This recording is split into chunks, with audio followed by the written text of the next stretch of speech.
Translating novice. The interior of the archive is dim and murky. At the same time, the area is permeated with a formation that blurs the senses, making it hard to distinguish where anything was.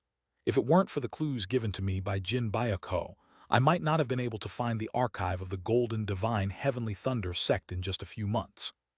I extend my consciousness, carefully navigating the structure of the archive while avoiding the interference of the formation. After a while, I enter the archive and walk towards the section where the books are kept. Tusk, there's hardly anything left. I click my tongue in disappointment. Perhaps because the Golden Divine Heavenly Thunder sect ascended to the higher realms and took all the important items from the sect with them, there were only a few books left in the archive. Let's see the record about the founder of the Golden Divine Heavenly Thunder sect, ancestor Yang Sujin. Fortunately, what I was looking for was still there, and I started reading the book without hesitation. The book detailed the life of Yang Sujin, the founding ancestor of the Golden Divine Heavenly Thunder sect. It was not much different from what I had read in the Royal Archive of Shengzi. There were minor specific details and differences, but the broader aspects were as I already knew. Of course, there were some shockingly accurate details described. He ascended to the higher realms and really tore through the void to descend back to this world. The book detailed the years when Yang Sujin ascended and returned. According to the book, it took roughly 3,000 years for him to ascend and then come back. 3,000 years. It seems short compared to the history of 120,000 years, but even mankind's calendar on Earth is roughly only 2,000 years old. What concept of time can 3,000 years represent? In any case, it's confirmed that Yang Sujin is the cause behind the Ascension Gate. The book explicitly stated that the Ascension Gate was established by our founding patriarch. Of course, the space where the Ascension Gate opened was originally prone to spatial rifts and instability. It was said that never before had such a clear pathway to the higher realms been created. I want to read more about the Ascension Gate, but it seems the rest is just about how he established the Golden Divine Heavenly Thunder sect and governed the sect. I felt a bit disappointed and turned the page. As I reached the end of the book, I furrowed my brows. Yang Sujin disappeared in his later years. I was surprised to find such a bold statement in the sect's archive, declaring that their founding patriarch had gone missing. It's more credible than a book of wild conjectures, but still. Missing? A cultivator who achieved the heavenly being stage and ascended. After reaching much higher realms and tearing through the void to descend, he just went missing. I flipped through the book, but find only statements about how the Golden Divine Heavenly Thunder sect had searched the entire continent and seas, but couldn't find anything about their founding patriarch. I closed the book and picked up another one. This book detailed the lineage of the sect's leaders and their relationships. I scanned it quickly, hoping to find something useful but found nothing and closed it, moving on to the next book. The next was not useful either, containing the wills and sayings of past sect leaders. As I thought, they took all the important and secret documents and left only what others could see.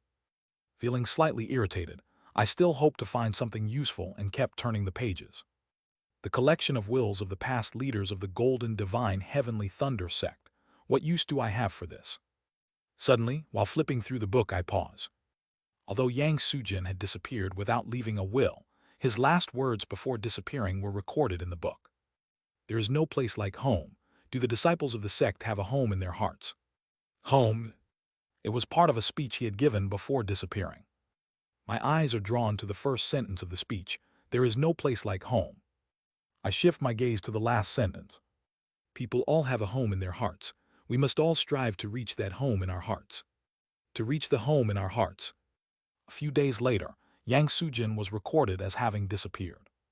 When to find his home? I ponder over these lines for a while, then close the book. My mind is filled with thoughts. With mixed feelings, I picked up the next book.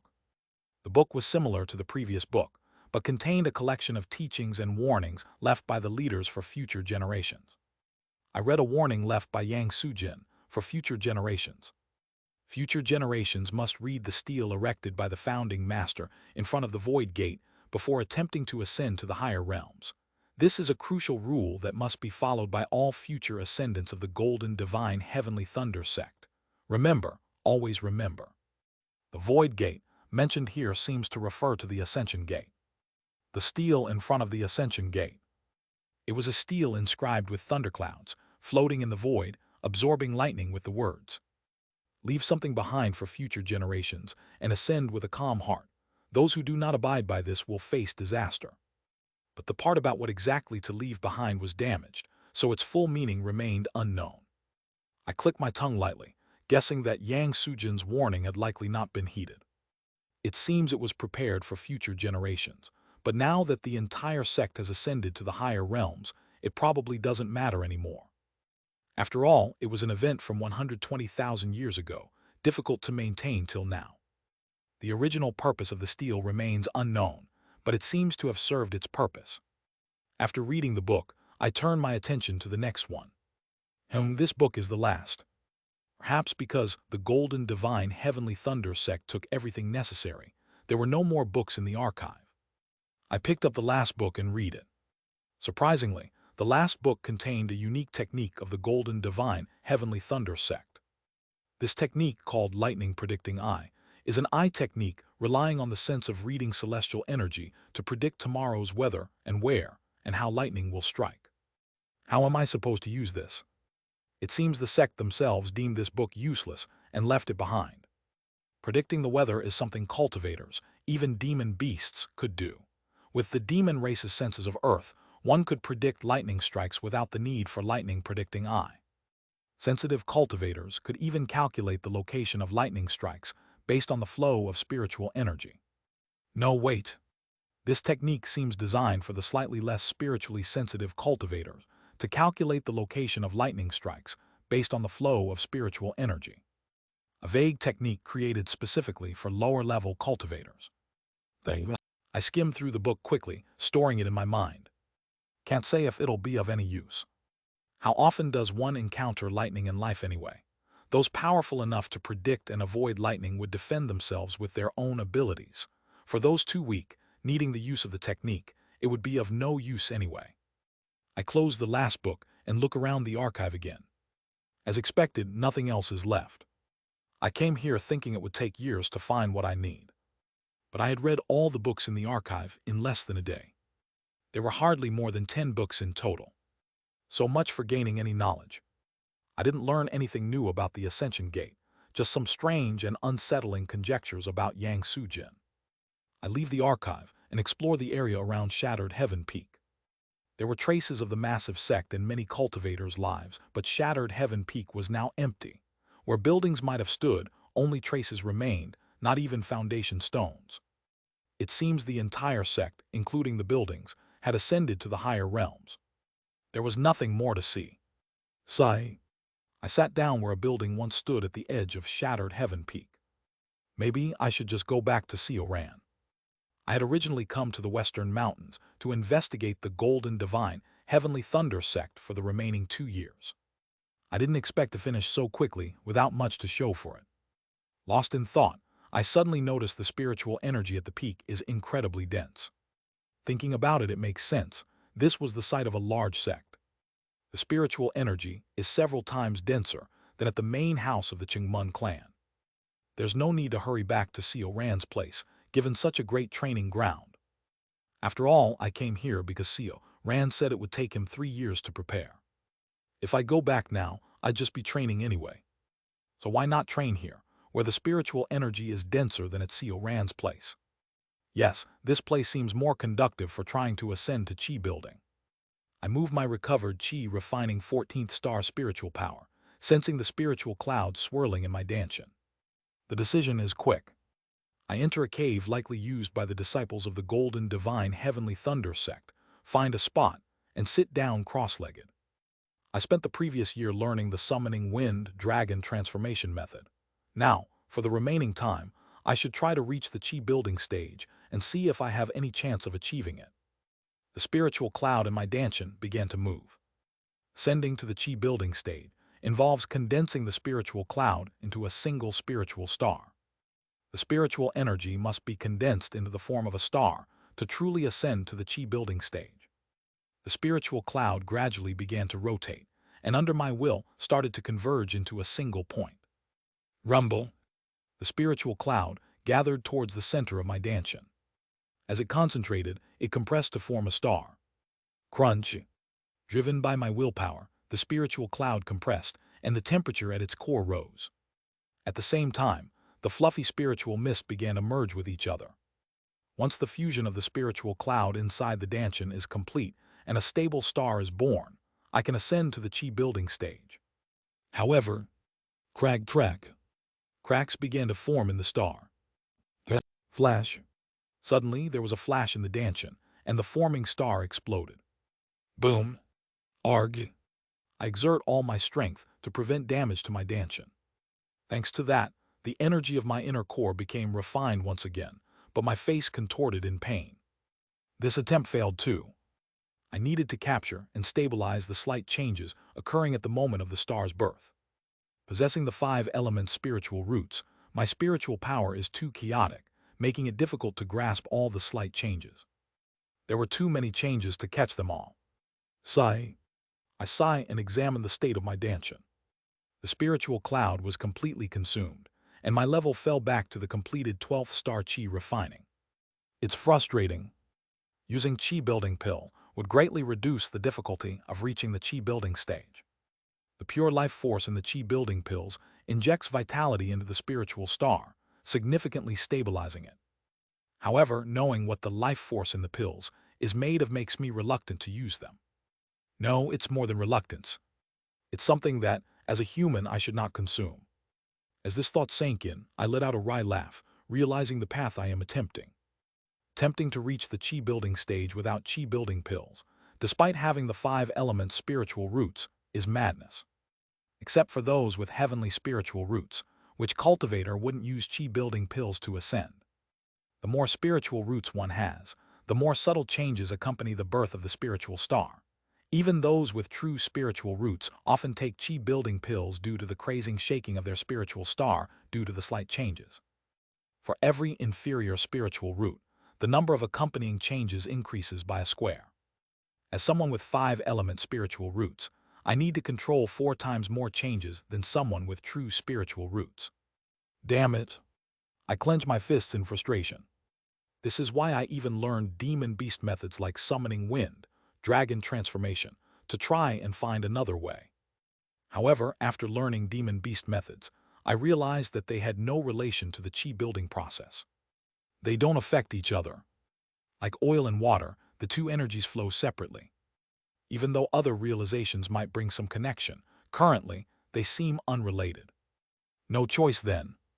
The only consolation was that every attempt at chi building, despite resulting in explosions, refined the energy in my inner core.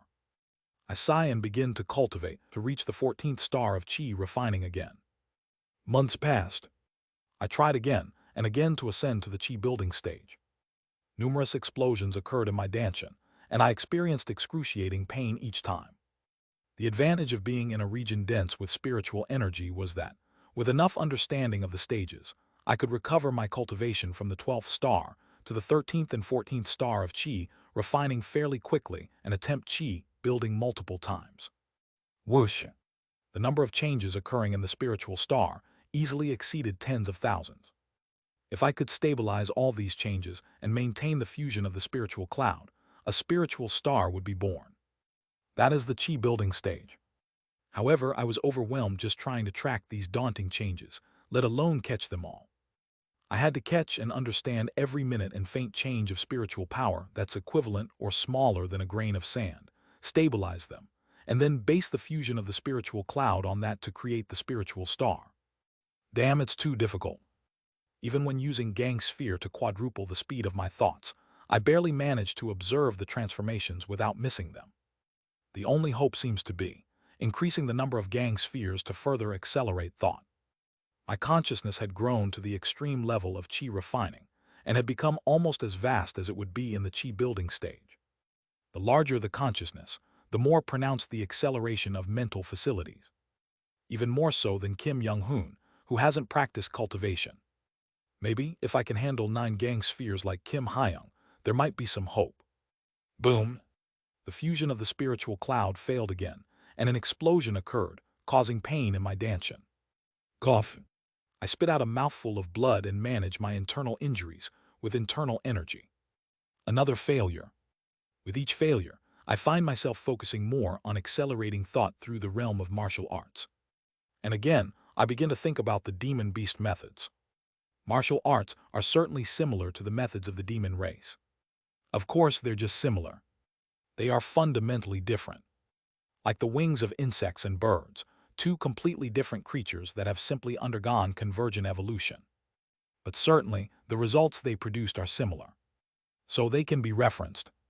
Demon beast methods and cultivation methods are completely unrelated. However, for someone without innate talent to attempt to leap to the next stage, a synergy with martial arts is necessary. And martial arts resemble demon beast methods. Whoosh!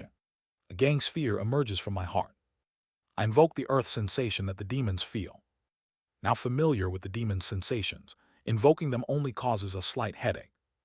It is no longer painful. This is similar to when I first perceived intent. The spiritual energy of heaven and earth. The circulation of yin and yang and taiji in heaven and earth enter my sight. I can see, or rather feel, the taiji circulating everywhere in heaven and earth. All the celestial energy is constantly circulating, with yin and yang rotating. I succeeded in manipulating 3 gang spheres by interpreting the yin and yang of heaven and earth, and the changes arising from yin and yang from the aspect of man. Whoosh! Just like the spiritual energy of heaven and earth, the gang sphere splits into heaven and earth, and between yin and yang, life is born, symbolizing man with the gang sphere. What exactly must be realized to control 9 gang spheres? I recall the ultimate pinnacle that the Kim Young-hoons of my past lives had reached. When I knew nothing, I just admired it as something incredible. I never had the luxury to think about the principle behind it. But now, having reached the stage of manipulating 3 gang spheres, I can't even begin to fathom how it was done. Furthermore, Kim Young-hoon hadn't awakened demon senses through advice like me. Did he just naturally grasp the principle of the 3 talents within the gang spheres and control 9 of them? Looking at it again, it is truly an insane talent. But I refocus my thoughts. Talent is just the quality of realizing quickly. If I can understand what was realized, I too can follow in his footsteps. I've decided. I take a deep breath, concentrate on the unified origin of spiritual power, and stand up with my chi refining 13th star cultivation. I shouldn't waste time here. I need to go to Kim Hyung. I plan to formally teach him the demon senses, explain the summoning wind, dragon transformation to him, and help him gain inspiration. I leave the stone cave of Shattered Heaven Peak, kick off the ground, and race towards Yangyuo. To meet Kim Young-hoon in Yangyuo, I used the same means as last time through the Jin clan. After contacting Kim Young-hoon, he rushed to me in a day. Haha, how long has it been? It's been a while. You've advanced further again in the meantime. Since our last meeting, Kim Young-hoon had completely destroyed the Makli dynasty in collaboration with the Jin clan. Yeah, thanks to you, I succeeded in reaching the ultimate pinnacle. I made a name for myself too, but what do you mean by again? He welcomed me, but suddenly sensing something off in my words, he asked. I was startled by his question, but quickly composed myself and answered. I mean, Kim Hyung was a department head, and now you've risen even higher in this world. Ha ha. Oahaha, a middle manager in a mid-sized company. What are you talking about? Ha ha. I control my thoughts and inwardly break out in a cold sweat. I unconsciously got a bit confused with my past life. As memories accumulate, I sometimes get confused like this. Anyway, I refine my intent in question. Have you improved your skills a bit? I ask him with a playful expression. I never thought I'd ask such a question in my life. Instead of answering, Kim Young-hoon suddenly extends his intent towards me. I too smile and extend my intent in response. Flash. Light explodes. The sound around us vanishes. In the quiet void, we collide in an instant. Let's start. 2x acceleration. Boom. I dive into Kim Young-hoon's embrace and thrust an attack onto him. However, Kim Young-hoon instantly reacts, repelling my attack and launching a counterattack. Has he realized acceleration, then? Let's see how much he has grown. Boom. I meet him in combat, gradually increasing my speed. If I fundamentally value technique, Kim Young-hoon values speed. Therefore, my severing mountain swordsmanship usually focuses on precise techniques, and his severing vein saber method is quick and agile. 3x acceleration. Entering acceleration using 2 gang spheres. Kim Young-hoon also manages to keep up with ease. Dozens of clashes occur in a moment. The surroundings become chaotic, not due to gang chi, but due to simple shockwaves from our clashes. I gradually increase my speed even further. But that was it. From then on, Kim Young-hoon only confronts my attacks with his innate instincts. His speed did not increase further. As a person who specializes in speed, when he lost that advantage, I began to see his weaknesses. In the midst of dozens of clashes. Crash. Eventually, I managed to penetrate his defense and successfully plant a palm strike on his chest. Cough back. Kim Young-hoon chokes and spins in the air before falling. Really, your growth rate is astounding. I had somewhat anticipated that he would reach the ultimate pinnacle in such a short time. But to already be handling 2 gang spheres. Whoosh. Kim Young-hoon laughs, emitting gang sphere from his consciousness, and his gang sphere begins to split into 2 and rotate. Haha, in a few years it'll surpass you too, be prepared. Of course you should, but how exactly did you split the gang sphere, Kim Hyung? Hello? Kim Young-hoon looks puzzled at my question. Aren't you splitting it too? It seems to me that Kim Hyung and I have not attained the same realization. What do you mean? Although everyone's way of obtaining enlightenment in martial arts differs, are you saying the enlightenment itself is different? I too float a gang sphere and split it into 2, just like him. Then, with demon senses, I rotate the gang sphere in perfect sync with the circulation of yin and yang of spiritual energy. If he had obtained the same realization as me, there's no way he wouldn't recognize this rotation. However, Kim Young-hoon still looks confused. His expression seems to ask what I expect him to see from the rotating gang sphere. Seeing his expression, I become even more curious. What principle did he use to split the gang sphere? Kim Hyung, please tell me, what enlightenment did you achieve? / ********. Discord https://dsc gg/wetread. Link to donations in the Discord. Chapter 67, Violent Storm 7. Translating Novice. What enlightenment, you ask?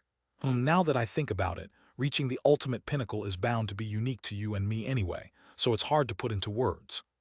He seemed puzzled for a moment, then floated the gang spheres on his palm and continued. The 2 gang spheres were endlessly circling each other above his hand. First, like you, I infused the gang sphere with myself, right? Yes, that's correct. Right, by infusing another part of my consciousness into it, the gang sphere appears almost like an avatar in the world of intent.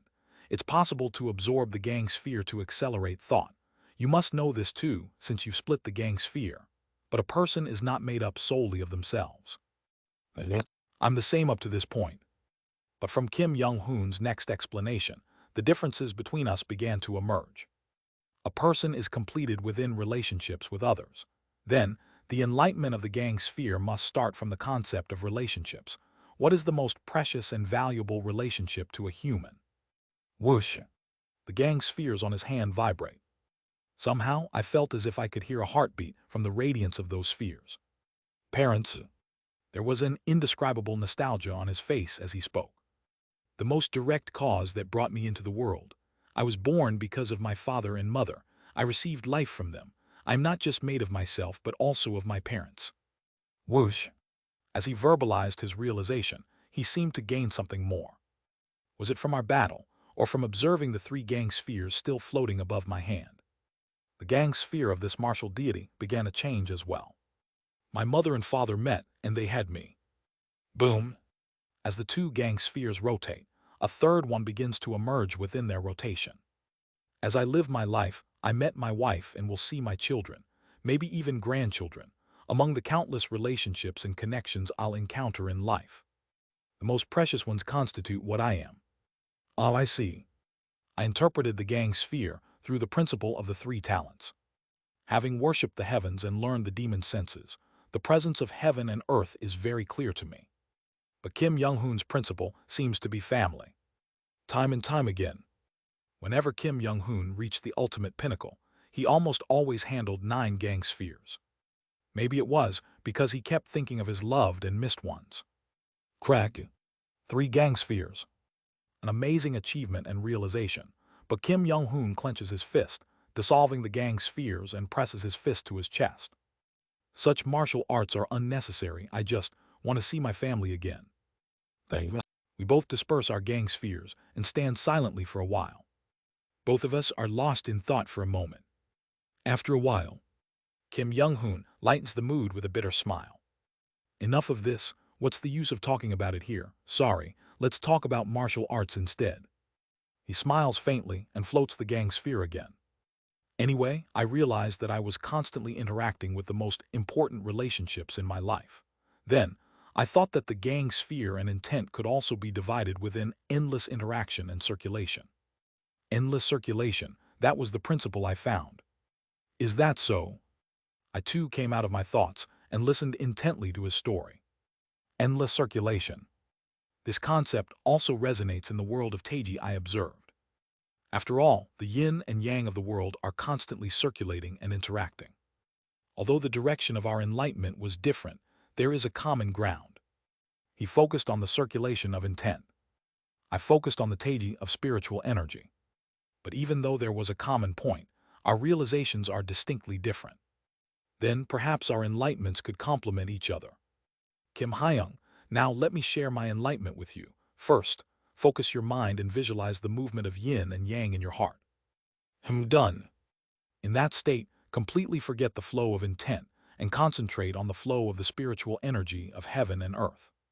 I slowly taught Kim Young-hoon the sensation of Taiji, the sensation of the demon race, and after a while, Kim Young-hoon's eyes widened.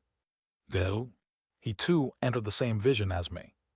The yin and yang flowing throughout heaven and earth, the endlessly circulating power, and the Taiji, which is distorted and strangely transformed by the reaction of matter.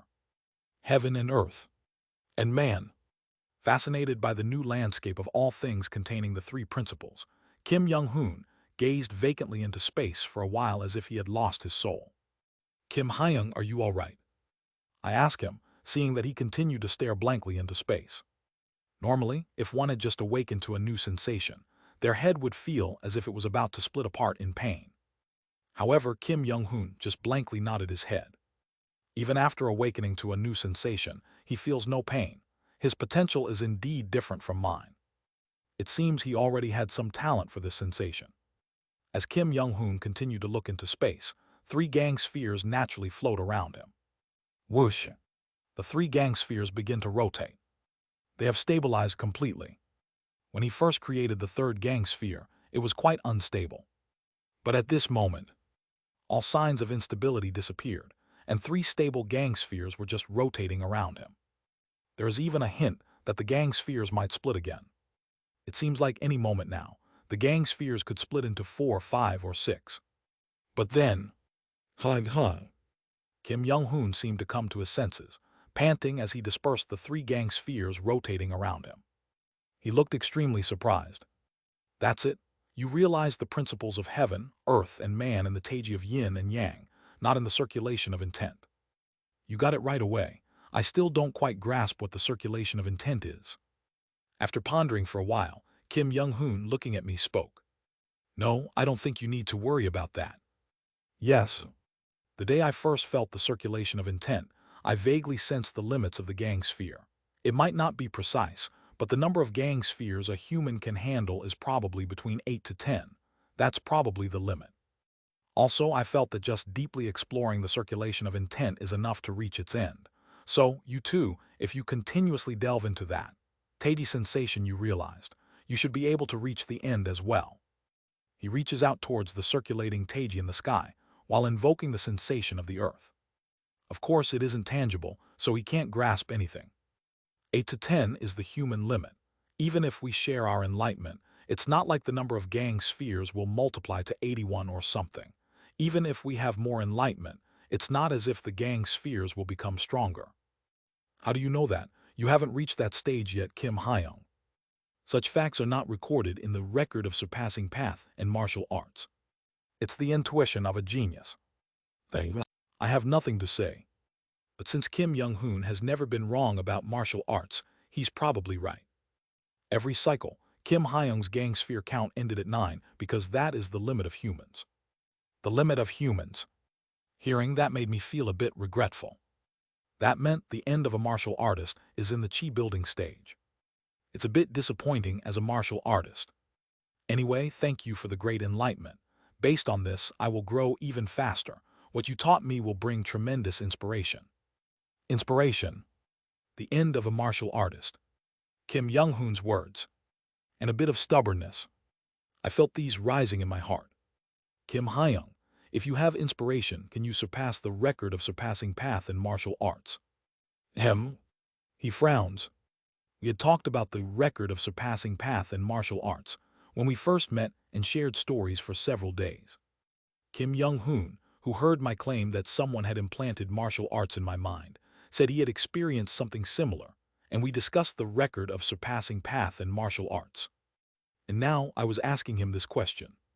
Throughout my life, I have experienced many things and thought about the record of surpassing path in martial arts. I wondered if it's impossible to surpass its secrets, to go beyond the ultimate pinnacle. I traveled around, met the demon race, and learned the sensation of Taiji I just showed you from them. As a result, I came to think that human martial arts were derived from those of the demon race. If you wish, Kim Hyung, I can teach you the demon beast methods I learned and help you research them. My words continue. If I provide you with the enlightenment and information I've gained from my travels, can you surpass the record of surpassing path in martial arts? The record of surpassing path in martial arts. This martial arts scripture, originally known as the record of surpassing cultivation and martial arts, hadn't changed its framework, but had only added experiences of trial and error. Could Kim Young-hoon in this life surpass this record of surpassing path in martial arts? From record of transcending cultivation and exhausting martial arts, to record of gazing cultivation and exceeding martial arts, and then to record of surpassing cultivation and martial arts. After 3 major evolutions, could it evolve once more from the record of surpassing path in martial arts, which had only added trial and error? Kim Young-hoon seems to ponder my question for a while. I can't promise anything, but his eyes shine brightly. If, as you say, human martial arts originated from demons, researching the original demon beast methods would be of great help and would significantly reduce trial and error. Is that so? Reducing trial and error. Maybe that would be enough. In that case, I will also teach you the details of summoning wind, dragon transformation, and the general characteristics of the demon race's abilities. From that day, I spent the remaining time teaching Kim Young-hoon the aspects of the summoning wind, dragon transformation, and the demon race's techniques. It was time to keep my promise with Seo Ran. Kim Hyung, is there anything you don't understand? No, I've understood everything about the methods, and I will research them to the best of my ability. Understood, I believe in you, Kim Hyung. Kim Young-hoon, after observing the demon beast methods and awakening to their senses, increased the number of gang spheres much faster. Currently, he has a total of 7 gang spheres. He is almost reaching his past life's level. Following Kim Hyung's martial path and raising my martial arts to the extreme of the ultimate pinnacle, through accelerating thought more than tenfold, I will challenge chi building. Thus, I wish for Kim Young-hoon to rise even faster. Even higher. We wished each other good fortune in our martial pursuits and parted ways. Swoosh. I flew towards Seo Ran's residence. It seems he was waiting for me, as Seo Ran immediately showed his head from the sea and greeted me. Come on up, I've been waiting. Where is this barrier you mentioned, Seo Hyung? Let's head towards the barrier and I'll explain on the way. Oh right, climb onto my neck. The sea area we are heading to has fierce storms, so it's better to hold on tight. Yes. I climb onto Seo Ran's neck and hold on. The barrier I speak of is something even the king secretly asked me to enter. There's something important to our sea dragon tribe inside. What exactly is surrounded by the barrier? Swoosh. He cuts through the water, swiftly swimming towards a particular spot in the ocean. In the distance, I begin to see where the currents change dramatically. They seem to have an eerie, ghostly energy. Far away, dark clouds rumble, darkening the sea. A discarded divine object from the Black Bone Valley, among the cultivation sects of the human race. Rumble. Huge waves are crashing in the distance. A battleship said to be able to cross even the realm of the dead, the Nether crossing ship. We enter the stormy sea area. // Discord https://dsc gg/wetread. Link to donations in the Discord. Chapter 68, Eve 1. Translating Novice. After passing under dark clouds and navigating the sea for several hours, something came into view for me and Seal ran. Is that a barrier? It's not visible to the naked eye. It looks just like any other part of the ocean with waves crashing, nothing unusual. However, when viewed through the perception of the demon race, sensing the flow of yin and yang, the currents in that distant part of the ocean were strangely twisted, unlike the surroundings. Is that the barrier? No, that's just an illusionary barrier. Of course, the formation masters of Black Ghost Valley twisted the space, so if you enter that area, you come out on the opposite side. But I've long since figured out how to break through that. There are several more layers of barriers inside, and we need to break through all of them to find what I want. Swoosh. Ran burst into the sky with demonic power. Hold on tight. Flash. A jade-colored light emitted from Ran's horn, coloring the surroundings. Boom. Simultaneously, I heard a massive sound of breaking air and defended against the shockwave with my protective gang chi. Swoosh. I felt us passing through an invisible flow of spiritual energy, and I gradually opened my eyes. This place is fog. A sea mist covered everything in sight. Instantly, I felt a chill run down my spine. No, it's not just mist. Terrifying yin energy. Gulp. Ghosts. Don't open your mouth. This is the second barrier. If the sound of a living human echoes, those things will swarm you. I am from the sea dragon tribe and we can handle the power of yin, so they won't attack me. That's why I'm safe, but you need to be as quiet as possible. I nodded in understanding. Ran dived back into the water, surveying the surroundings. These are wandering ghosts released by Black Ghost Valley. With so many ghosts gathered and the barrier of Black Ghost Valley covering the area, storms always rage in these waters. Do ghosts bring storms? It made sense that spirits or ghosts with their yin nature would attract similar dark clouds. While I was lost in thought, holding onto Ran's neck, I heard something. Ayla? Kiahea? Ayla? As we moved forward with Ran, the distant wailing of ghosts became louder. Don't worry, the deeper we go, the more unique ghosts affected by the Nether crossing ship appear. Then it happened. It's a ghost. A very big ghost has entered the waters. Find the very big ghost. Rumble. The sea mist began to stir. What? This has never happened before. Ran in panic, moved quickly and quietly forward. Kiahak. A big ghost has come to catch us all. Kiahak, a ghost, catch the very big ghost. The very big ghost has entered. The once merely hazy mist began to change. The mist turned pitch black. At the same time, thousands, maybe millions of red lights appeared in the dark fog. What on earth is going on? Ran swam even faster, perplexed. Rumble. The red lights in the black mist started flying towards us. Cough, hold on tight, we're going to fly up again. Demonic power burst out from Ran's body again. Atrial used to fly around at will, but it seems hard for Ran to do the same. Considering his large size, it was actually impressive how Atrial managed to fly as he wished. Swoosh. He leaped from the water into the air. I held onto Ran's mane, holding my breath as much as I could to avoid the eyes of the ghosts. After flying for some time, we're breaking through the second barrier. Swoosh. We broke through a water wall that suddenly appeared in front of us, soaking wet as we looked around. A gigantic water barrier. Hundreds of miles around us were devoid of water, defying gravity, as the seawater formed a giant well-like barrier. At the center of this well of seas, I saw a massive translucent barrier, big enough to cover dozens of miles. Inside the barrier, a powerful ship emitting ghostly energy was visible. You can talk now. Ghosts can't enter this part of the barrier. Phew, is that the Nether crossing ship? Yes.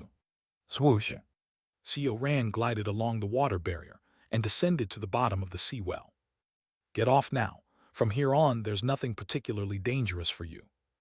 I got off Ran's neck and stepped on the air, approaching the barrier. As I got closer to the barrier, the details of the ship inside became clearer. The ship is terribly broken, barely maintaining its shape, and intense ghostly and yin energies emanated from within. The first barrier is to block mortals and ordinary animals. The second barrier of ghostly mist is to stop human cultivators. This last barrier is meant to stop demon beasts like me, Ran explained. Well, the earlier ghosts were sentient beings, causing unusual phenomenons, but this barrier isn't alive, so it won't cause any unpredictable situations. He lifted his tail and brought it close to the barrier. Then, crackle, bang, light exploded and Ran retreated. His tail was covered in green ghost fire, which went out only after he concentrated his spiritual power. Being a member of the demon race, this is my reaction, but you with human lineage should be different. Try touching it.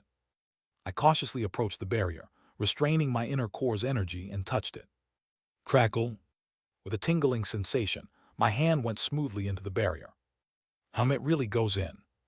Yes, it's a barrier meant solely to stop demon beasts.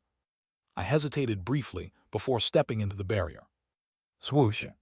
My inner core area felt a bit sore, but I could pass through the barrier without much trouble. It was almost too easy to believe. This seems too easy. Right, for someone with human lineage like you, it would be easy. Now, to let me in, you just need to pull out all 8 flags near the nether crossing ship that are keeping the barrier active. Ran points with his claw towards where a flag with a ghost face drawn on it is planted. There is a total of 8 such flags around the ship, standing firmly on the water. I quickly move around the ship, pulling out all 8 flags.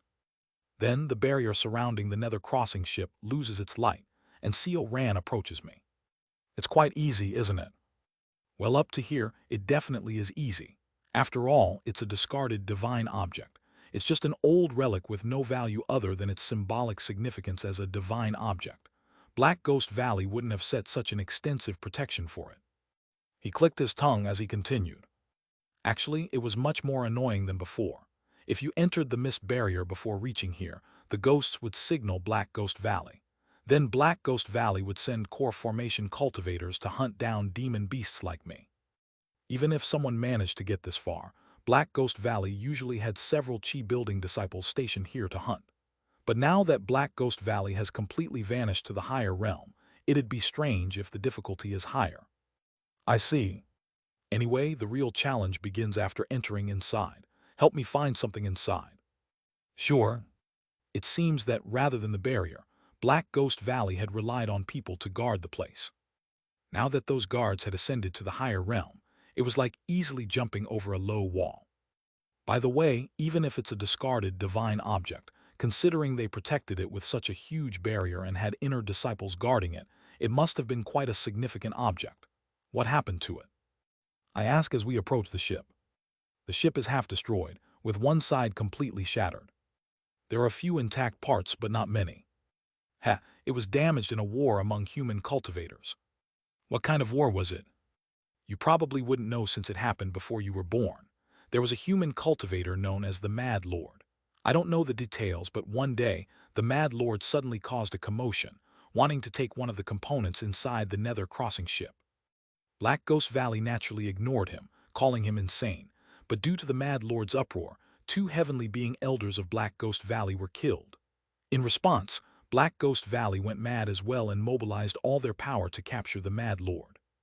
The Mad Lord didn't flee but waged war against Black Ghost Valley alone. As a result, 3 of Black Ghost Valley's only 3 nether crossing ships were destroyed, and a third of Black Ghost Valley was annihilated.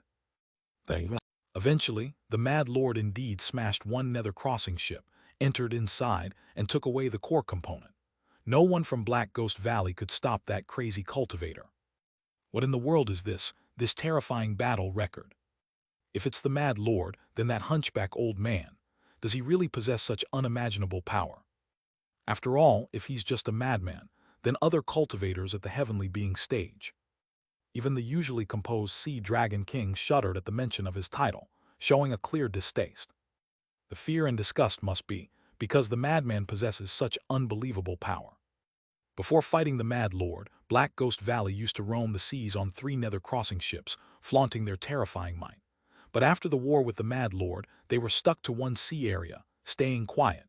Thinking about it, many demon tribes living in the sea held quite positive feelings about that event. Was there some resentment towards Black Ghost Valley?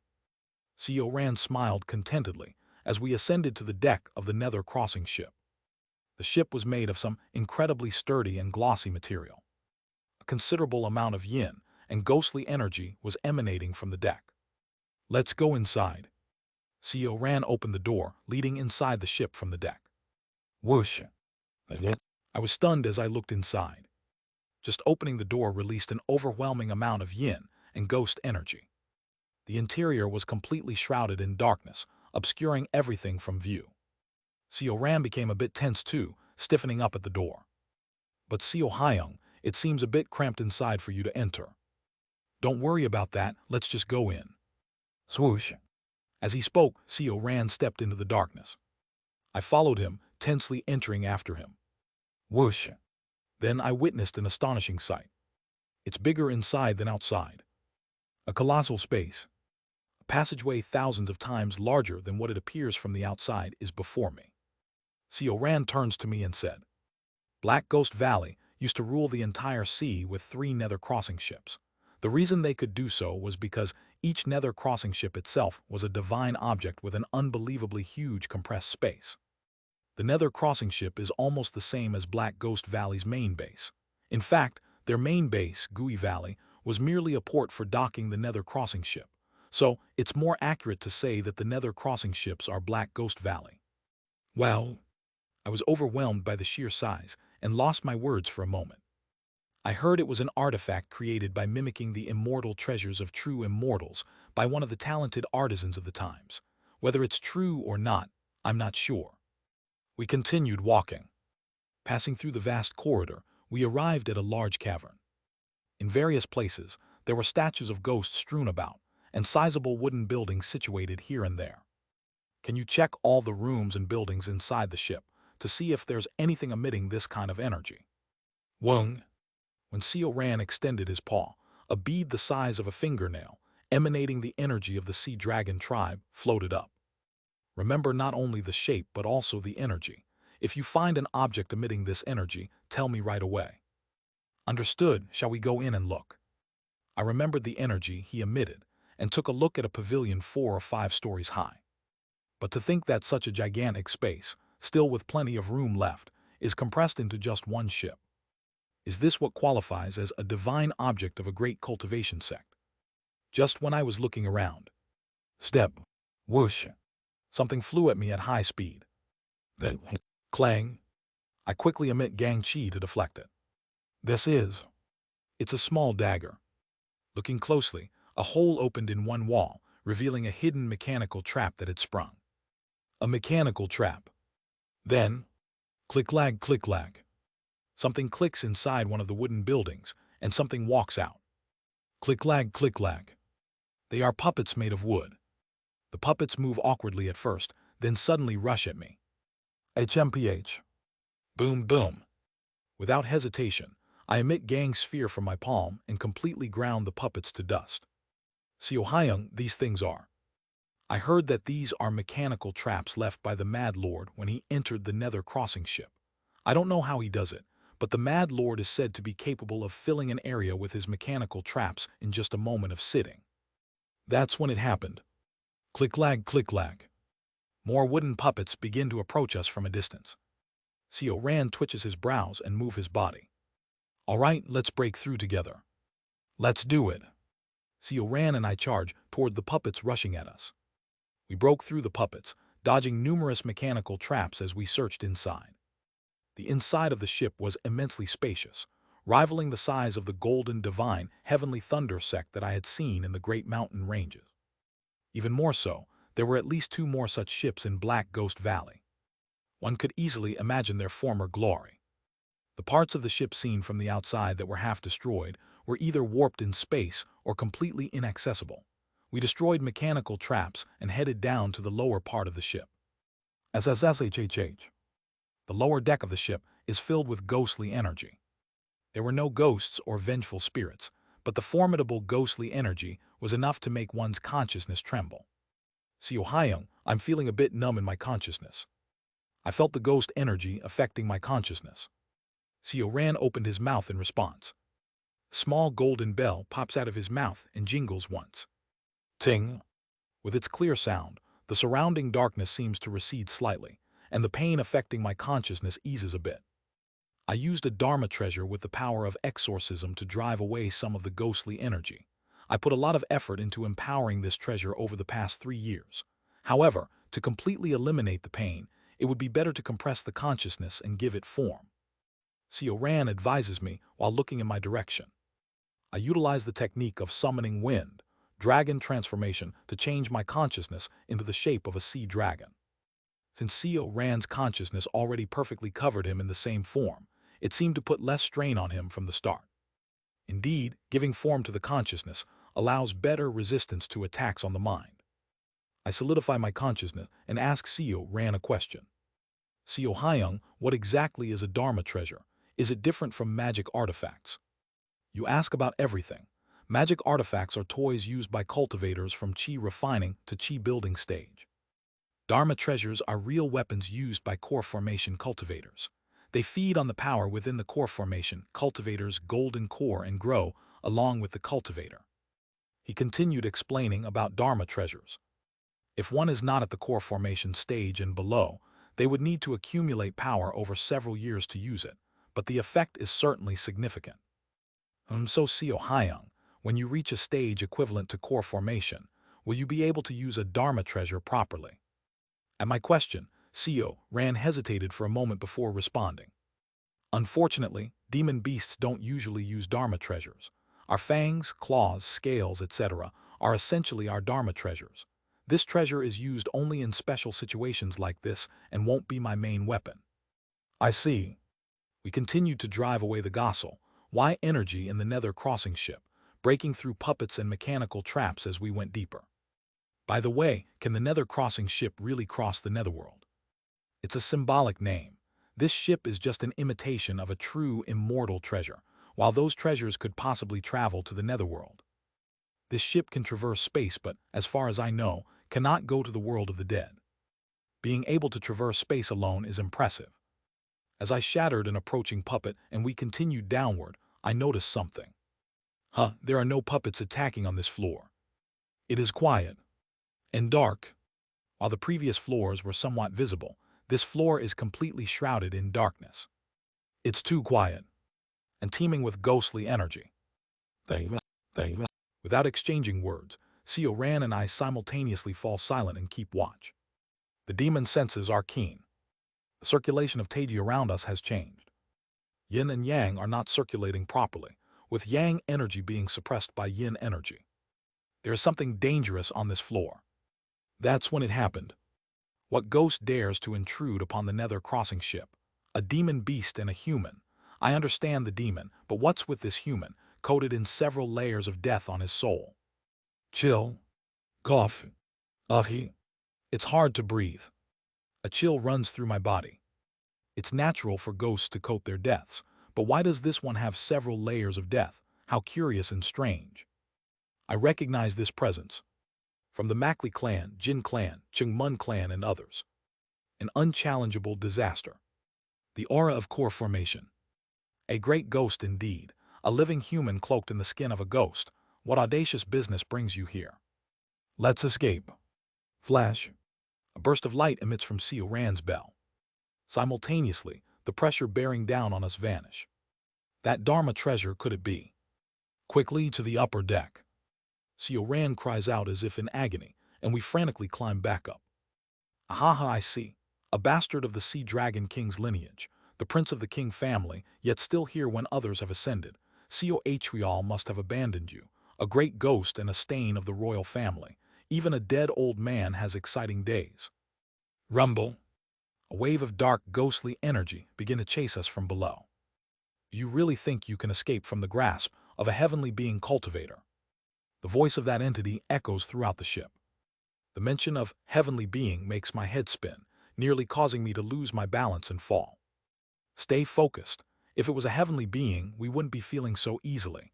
It must be the resentful spirit of a heavenly being cultivator killed by the mad lord. At best, it can only exert core formation level strength, and that too only within this ship. Just focus on escaping. I regain my senses at Sioran's words, utilize the summoning wind, dragon transformation to cloak myself in wind, and flee even faster upwards. How dare you run, you maggots! Rumble. Behind us, a wave of yin energy surge. \\\\asterisk. Discord https://dsc gg/wetread. Link to donations in the Discord. Chapter 69, Eve 2. Translating Novice. Kagagugu. Darkness reaches out to us. Thousands of black hands emerge from thin air, stretching towards us. Twisting my body in midair, I narrowly evade all the hands along the optimal path.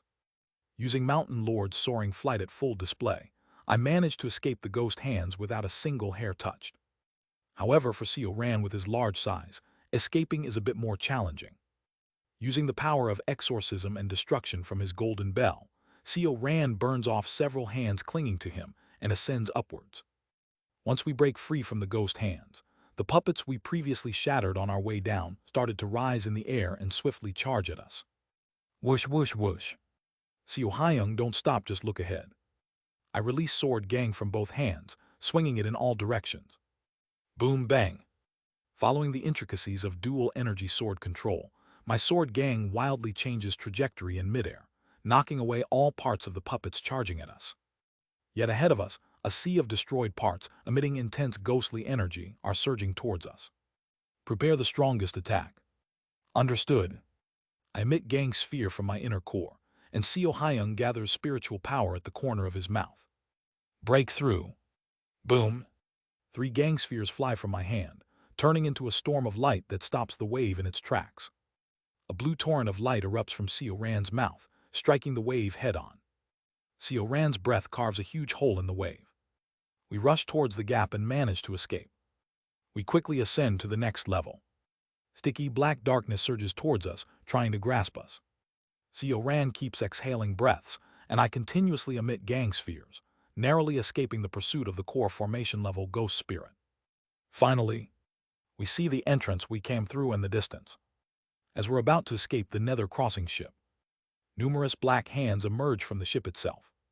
I evade all the hands, but Sioran, due to his size, can't avoid them all.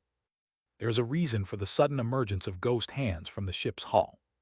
Humming sounds emanate from the ship, and the ghost spirit's voice resonates.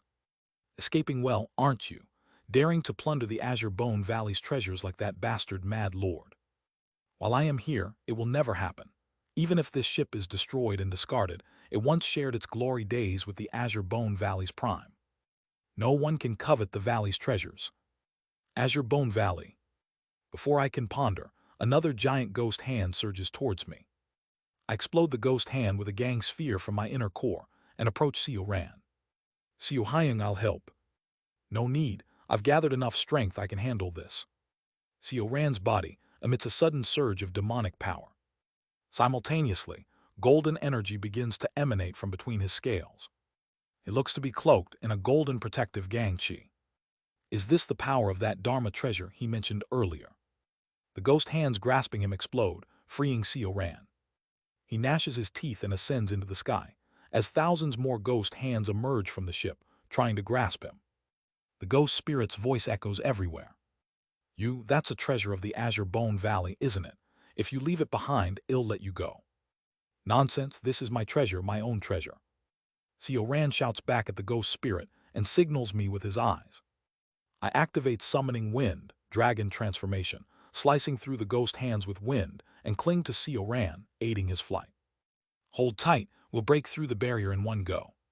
Yes. I blast 2 ghost hands approaching us from both sides with Gang Spheres and grab onto Sioran's mane. Blue light emits from between his scales. In an instant, Sioran's massive body exerts explosive power, leaping through space, and we find ourselves near the water barrier. Looking back, I see the nether crossing ship teeming with hundreds of black hands. The next moment, we're soaked again, entering the foggy area. The fog blackened follows us. Sioran evades the pursuing fog and throws himself towards the end of the mist. There is significant resistance when entering from outside, but there's no resistance when leaving from inside to outside. Once we're outside the barrier, the light between Seo Ran's scales vanishes, and he falls powerlessly into the sea. He's exhausted. Seo Ran's condition doesn't look good. His eyes are rolled back and gasping for air. Seo Ran writhes as he floats on the sea. I need to move him, or else he might be attacked by other sea demons. Using my internal energy, I grab Seo Ran's neck and activate Summoning Wind, Dragon Transformation. Seo Ran and I are engulfed in a whirlwind and rise into the sky together. If only I had mastered water attribute spells, I could have just let him float in the sea and swim along. I once again realized the importance of mastering the 5 surpassing paths to cultivation, especially the water path. After carrying his heavy body and flying for a while, whoosh, we finally make it out of the stormy sea. Huff, huff. As soon as we're in the sunlight, Seo Ran regains his consciousness. Seo Hyung, may I put you down now? Yes, go ahead, my neck is sore. Splash. I drop Seo Ran into the sea, and he emerges from the water. Using Summoning Wind, Dragon Transformation continuously, while carrying Seo Ran quickly depleted my inner core's energy. If I had kept flying while carrying Seo Hyung, I might have been exhausted too. Anyway, thanks for helping me several times and getting me out of that sea area. There are many demon tribes there practicing dark arts. If I had floated in the sea unconscious, I would have surely become their prey. Helping a comrade is only natural, no need for thanks. Haha, natural to help a comrade, huh?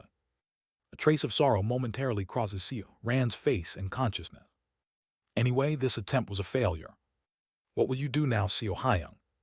I can't give up on what's inside there. It's something I desperately need. He clenches his teeth. But that place is guarded by a core formation-level ghost spirit. It's impossible to investigate further. After a moment of silence, Seo Ran pulls out the golden bell. I didn't expect such a ghost spirit to remain, so I only gathered energy in this treasure for 3 years just to fend off basic ghosts. But if such a being exists, it's a different story. He continues, looking at the golden bell. More than 3 years. I'll invest even more time in this treasure to make it even stronger, so no evil ghost can approach. Then I'll definitely get what I need. Seo Ran looks at me. Yoon Hyun, 10 years. Can you help me again after 10 years? I must obtain it. Without it, I cannot move forward. It's equivalent to my entire life being denied. His eyes reveal an obsession bordering on madness. Previously, he said he needed to find an item to enhance his cultivation. But I can tell. It's not just about cultivation, there's something else. After pondering, I nod to Seo Ran. I will help you. You and the Sea Dragon King have been kind to me. It isn't just out of gratitude to Seo Ran. I owe much to Seo Atrial and wanted to help him. Seo Ran stays silent for a moment, then nods. Thank you. We arrange when and where to meet again, and then part ways. Sigh. I stay floating above the sea with Summoning Wind, Dragon Transformation, organizing my thoughts. Thinking back, a great ghost.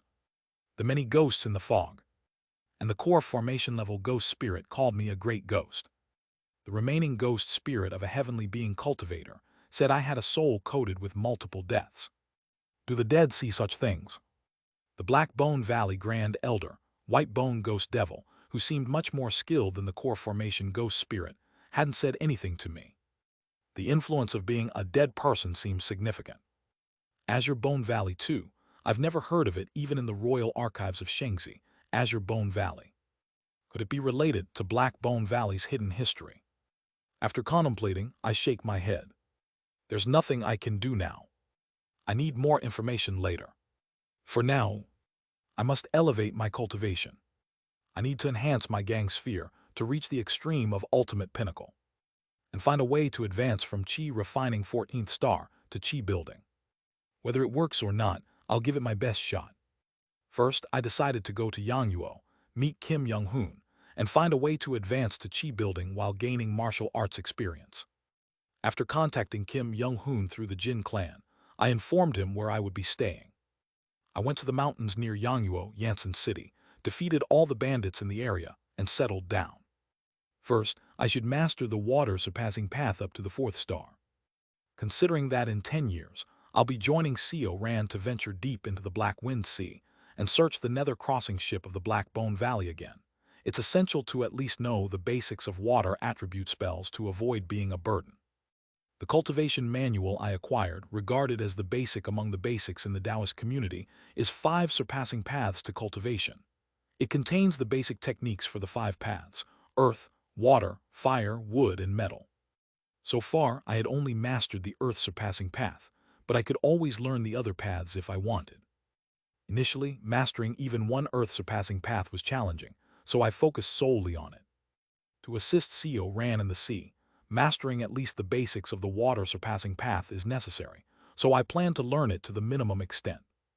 I began training in the water surpassing path, replenishing water spiritual energy in a nearby valley. While practicing the water surpassing path, I found it surprisingly easy. Perhaps it's because I've already activated and cleared the meridians with the earth surpassing path. It's just a matter of accumulating water energy along those pathways. The teachings of understanding before breakthrough I learned from my master weren't limited to earth attribute methods. Despite the differences between the 5 elements, I quickly embodied and made the water surpassing path my own. Once I form the water hand seal, the valley's water rises into the air, forming shapes as I envision. Forming the seal again, water droplets form in the air and begin to fall. This will solve any thirst problems in the desert. I smile, feeling the water surpassing path's spiritual power settling within me. After about a year of diligent practice, the water surpassing path is close to reaching the 2nd star of Qi refining. I also mastered all 72 earthly Sha true words corresponding to the water element, making them freely usable. Since I always had an overwhelming understanding of the 72 earthly Sha true words, mastering other elemental attributes became straightforward after getting accustomed to them. Now let's try Qi building again. Even while mastering the water surpassing path, I haven't neglected martial arts training, and my gang sphere has increased to 4. I can now accelerate my mental facilities by more than 5 times. Wulong. I focus, attempting to advance to the next phase from the infinite spiritual cloud. Rumble, rumble. Clouds of spiritual power whirl in my dantian, forming a spiritual energy star. However, like before, the spiritual energy star begins to crack under strain and turbulence. And then, boom, I clench my teeth and endure the pain. The spiritual energy star exploded, and my cultivation fell back to 12th star. Sigh. Back to square one. I sigh softly, slowly recovering my spiritual power. But then, something fell off. I focus and activated the earth-surpassing path. I realize the odd sense of déjà vu. The recovery speed has slightly increased. My spiritual power recovery rate has sped up compared to before. Mysterious phenomenon. After some contemplation, I figure out the cause. The water-surpassing path. That's right. Not just the earth-surpassing path, but also the recently practiced water-surpassing path's water energy was complementing the earth energy, slightly speeding up the recovery of spiritual power. This was mentioned when I bought the manual. The old man selling the cultivation manual previously explained it. Good, this means I can try the next challenge sooner. Faster spiritual power recovery meant more attempts at advancing to Qi building. With a lighter heart, I begin to recover my cultivation state. 4 years passed. I successfully mastered the water-surpassing path up to 4th star and could handle the 4 gang spheres quite stably. Around this time, Kim Young-hoon finally visited. Kim Hyung, have you finally come after I sent a letter years ago? I greet him with a hearty laugh. However, Kim Young-hoon's expression isn't bright. Sorry, I was so absorbed in something that I lost track of time.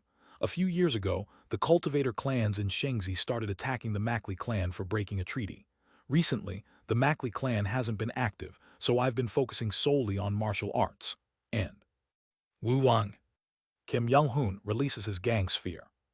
The sphere split into 3, then each sphere split into 3 again, totaling 9 spheres orbiting around him. I've also reached the extreme of ultimate pinnacle. But this is the end. His complexion turns ashen. I've made several attempts and errors, yet I can't grasp what to do next. Even after studying the demon beast method to explore the next realm, it isn't enough. There are so many paths before me, yet none seem to lead anywhere. It's completely unclear what I should do next. I have increased my miscellaneous skills, but no matter how much I learn, it doesn't raise my realm. How do I transcend beyond this point? Really, how? After venting his emotions, Kim Young-hoon takes a deep breath and calms down. Sigh, I'm sorry. I'm just too frustrated. I don't know what to do. Up to ultimate pinnacle, it felt like I was following a path laid by others, but beyond this, it feels like I need to create a realm that doesn't exist. I've studied medicine and even advanced to the third star of Qi refining with the cultivation method I requested from the Jin clan. I've researched and re-researched the demon beast method you gave me, but how to create the next realm? I just don't know. He sighs, clearly frustrated. Ultimate pinnacle as well was a realm of theory. The realm of 3 flowers gather at the summit is rare. 5 energies converging to the origin is legendary. An ultimate pinnacle was just a conceptual realm imagined by martial artists. What could be stronger than 5 energies converging to the origin? If such a realm exists, what would it be named? The name of a realm born from the frivolous theories of martial artists. That is ultimate pinnacle. And now, Kim Young-hoon is struggling to reach a realm beyond imagination. A realm beyond imagination. Even the storytellers, who playfully speak of ultimate pinnacle, have not even dreamt of what lies beyond it. Ultimate pinnacle, after all, was a realm of fantasy, thus it had a name. But the world beyond that, even among the storytellers, remains nameless. Kim Young-hoon is struggling to reach a place without a name. I'm sorry, but I can't join him in his struggle.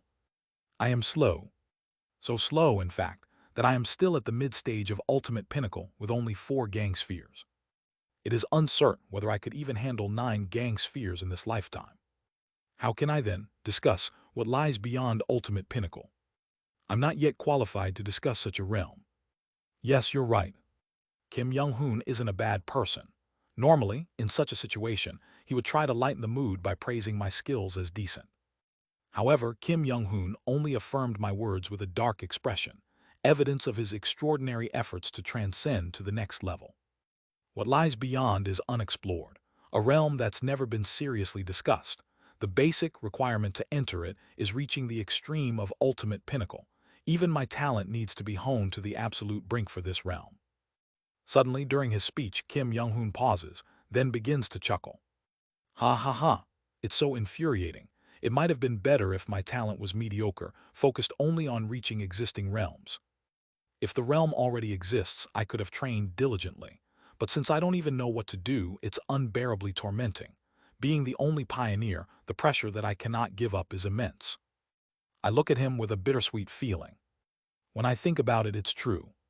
Kim Young-hoon ascended to ultimate pinnacle several lifetimes ago. In the past life, and the life before that, and even before that, he ascended to ultimate pinnacle multiple times, wielded 9 gang spheres, and reached its extreme repeatedly. But not once had he mentioned discovering a realm beyond, or shown any joy in such a discovery. Does a realm beyond ultimate pinnacle truly exist? I couldn't dare to console his despair. His despair is entirely different from mine. All I can do is silently listen to his despair. After venting for a while, Kim Young-hoon spoke more calmly. I'm sorry, I didn't come here to vent my emotions. I came to give you a warning. What kind of warning? While studying the summoning wind dragon transformation method you gave me, I realized something. When humans practice it, during its activation, it forcibly transforms the consciousness into the form of a dragon. I thought while studying this technique that it shouldn't be practiced by humans. I listened carefully to his words. Indeed, summoning wind dragon transformation is powerful, but every time I use it, it feels overwhelmingly uncomfortable, like wearing a tight suit of armor. It puts too much strain on the human soul, no matter how powerful your consciousness is from practicing cultivation. Cultivating that method is, metaphorically, like diving deep into the ocean without a diving suit and wearing a dragon's skin. The burden on your soul is too great. There's a reason humans don't practice demon-beast methods. I sigh softly. Perhaps humans have their own suitable form of consciousness, but at least it's definitely not in the form of a dragon. I clearly felt that. The form of consciousness fitting for humans. I repeat those words in my mind. Translator notes, I made some changes to the terms. 3 great realms of cultivation first mentioned in Chapter 30, 8, has been changed to 3 great boundaries of cultivation to better differentiate. The god of the Azure Emperor, etc. for the 4 constellations has been to change to the spirit of the Azure Dragon and etc. I initially thought the constellations mentioned referred to the 5 emperors of Chinese myth cause of the Yellow Emperor part, but after doing some research, it turns out the constellations refer to the 4 mythical beasts. //// Discord https://dsc gg/wetread. Link to donations in the Discord. Chapter 70, Eve 3. Translating novice. A form of consciousness perfectly suited for humans. Is it merely a warning about the demon beast method I'm practicing, or is it some kind of conundrum you've discovered, Kim Hyung? It was unlikely he brought this up without reason. Kim Young-hoon gazed at me intently, then seemed to ponder for a moment. It's both. If it's both, have you already found the foundation for the next realm, Kim Hyung? What do you think is the reason I came to you and poured out my emotions? If I had found the clue to the next realm through that, I would have told you long ago. He adjusts his posture with a self-mocking smile. Anyway, it seems he has found something. Kim Young-hoon moves in front of a massive rock and takes a ready stance, then slowly reaches out his hand. A hand without any internal energy. No matter how slow, to strike a rock with such a hand looks like an action, not caring about shattering the hand. But then, at that moment, flash. My eyes widen as I closely observe Kim Young-hoon's fist. No, his consciousness. His consciousness fluctuates, and suddenly, the area around Kim Young-hoon's fist compresses into the same shape as his fist. It's almost like demon beast methods. There's a resemblance to the demon beast methods that altered the domain of consciousness. Kim Young-hoon's fist finally makes contact with the rock. Crack. Like burrowing into tofu. Kim Young-hoon's fist digs into the rock, burying up to his forearm. He didn't use internal energy. I rub my eyes and look again, but there is no internal energy in Kim Young-hoon's arm. Look. Crack. Says. Kim Young-hoon pulls his arm out of the rock and shows it to me. Observing his arm, I understand how he burrowed into the rock without using internal energy. It's not internal energy, but the basic chi naturally flowing within the body activated to the extreme. When the consciousness domain momentarily aligns with the fist, the basic energy of the fist is maximally activated. Swoosh. After showing me his arm for a while, he relaxes his focus and returns the consciousness, previously compressed into a fist shape, back to its original form. I can't maintain it for long as it's a recent discovery. Unlike your summoning wind, dragon transformation, it's not about naturally altering the consciousness to fit the configuration. I just forcibly compress the area of consciousness. I listen to him and ask. So, a form of consciousness suitable for humans means, like you just demonstrated, changing the consciousness domain into a human form. That is my conjecture based on what I had just seen. However, Kim Young-hoon's expression becomes strange. It's ambiguous, perhaps subtle. Yes. I contemplated over hundreds, thousands of false paths laid before me. Among them, I found the method of compressing consciousness into a human form and strengthening the physical energy. I intuitively knew that it was one of the real paths. Then what's the problem? I'm not sure if the path I found truly belongs to martial arts. What does he mean by that? Something about it subtly overlaps with the realm of martial arts. But intuitively, I feel that following that path might eventually lead to a realm utterly unrelated to martial arts. Of course, I also learned it with the intention of informing you, as it's clear that the stage you've reached with your demon beast method is certainly misguided. By the way, is there no way to acquire other demon beast methods besides that summoning wind, dragon transformation? Yes, it would be difficult to find others. Kim Young-hoon sighs in frustration. It would be nice to have more reference material. You just said that changing the consciousness domain doesn't belong to the realm of martial arts, didn't you? That's true, but I've only researched the one summoning wind, dragon transformation you gave me. Without anything to compare and contrast, it's hard to reduce trial and error. If I could obtain other demon beast methods for research, I'd have much more data. I'll try to find them, but I can't make any promises. That's enough for me. Kim Young-hoon nods, and then we exchange a discussion about consciousness domains. After a while, we achieve satisfactory results. I gained a clue about the fifth gang sphere, and Kim Young-hoon attained enlightenment about the differences and similarities between cultivation methods, demon-beast methods, and martial arts. We sat and discussed for several hours before parting ways. I wanted to spar with Kim Young-hoon after not seeing him for so long, but it felt like he was avoiding it due to some concerns he had. Since that day, Kim Young-hoon started visiting me more frequently, especially to hear my insights into cultivation methods and demon-beast methods. He is unparalleled in martial arts, but when it comes to cultivation methods, due to his perhaps lesser talent, there was no change in his cultivation. His focus was more on applying the insights from cultivation methods to martial arts to break through to the next realm. Based on the insights of understanding before breakthrough, I taught him cultivation. Kim Young-hoon explained his understanding of the gang sphere in a way that I could easily understand. Years passed like this. Swoosh. The valley around me. The water from the valley flows towards me, swirling around me as the center. Then suddenly, whoosh. Like an explosion of water, it sprays apart and then gathers around me again, forming a large water droplet. Within that water spell, I slowly open my eyes. I am underwater, but the water energy connects with me, allowing me to breathe freely. Bubbling. After staying in the water for a while, I form a hand seal and disperse the water droplet. The water surpassing path to cultivation has now reached the 9th star of the Qi refining stage, the phase of the 5 elements. From the 9th star of Qi refining, one can fully manifest the elements of the learned spell and use the corresponding attributes. Moreover, swoosh, the speed of spiritual energy recovery has increased significantly. I wonder how much the recovery speed of spiritual energy will increase if I fully understand both the earth and water surpassing paths to cultivation. It definitely won't be a small increase. How much help will it be to master 2 methods of different attributes?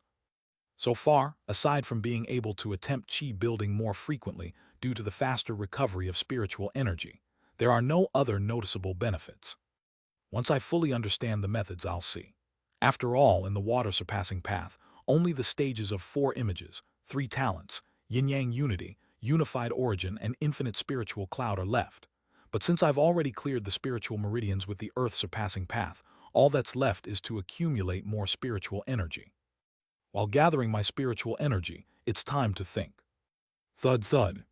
Someone approaches from afar. By the sound of the footsteps, it's not Kim Young-hoon. They isn't someone skilled in martial arts. The strength of the footsteps suggests a young person, but they don't seem afraid of venturing deep into the mountains. The weight of the footsteps indicate they aren't a child either. Not a martial artist, not a mountain-wise hermit, not an ignorant child, and no fear in the footsteps. Either a high official or cultivator. One of the two. A cultivator, I guess. A high official wouldn't come alone. They would bring dozens of attendants. Swoosh. I used the record of transcending cultivation and exhausting martial arts to hide my presence. Soon after, a young cultivator in red robes emerges from the bushes. This is where that mortal often came. A cultivator from the Jin clan. It seems he had followed Kim Young-hoon and found this place where he often came. I don't want to get involved in trouble, so I'll have to move and contact Kim Hyung later. I assess his strength while hidden. Judging by the size of his consciousness domain and spiritual aura, he is also a Qi refining 14th star cultivator, likely one of the influential late-stage cultivators of the Jin clan. I seem to have seen him once or twice in passing. I was about to leave him be when he suddenly started. Haha, that damned mortal. How dare a mortal become an external elder with some strange power? Ridiculous. That damned guy, it'll make him suffer a lot. The Jin clan's cultivator begins throwing spirit stones around, setting up a formation. Is he setting a trap? Unfortunately for him, Kim Young-hoon has already awakened demon senses and could see the flow of heaven and earth spiritual energy, so it probably wouldn't work on him. I continue to observe what he is up to. Click, click, click. He starts forming hand seals. With each seal, the fire energy starts to rise around him. While observing the changes in his energy, I am startled and step back. Fire embryo formation. The surrounding area fills with the energy of flames, covering a radius of 3 zhang with fire. Come out, whoever is hiding. Oh, I see. It seems my remaining energy from the water element spell I used before hiding hadn't completely dissipated. He must have sensed someone hiding nearby based on that. Who are you? Come out now. What's your relationship with that mortal, the external elder of the Jin clan? After a moment of consideration, I release my concealment and appear in front of him. He is quite startled when I appear out of nowhere like a ghost. Who are you? He cautiously sizes me up, feeling the pressure of my consciousness and spiritual power. How should I introduce myself? How to do this without causing harm to Kim Young-hoon? I think for a moment and come up with a suitable excuse. I'm a disciple who learned techniques from Kim Young-hoon, the external elder of your Jin clan, before he joined the clan.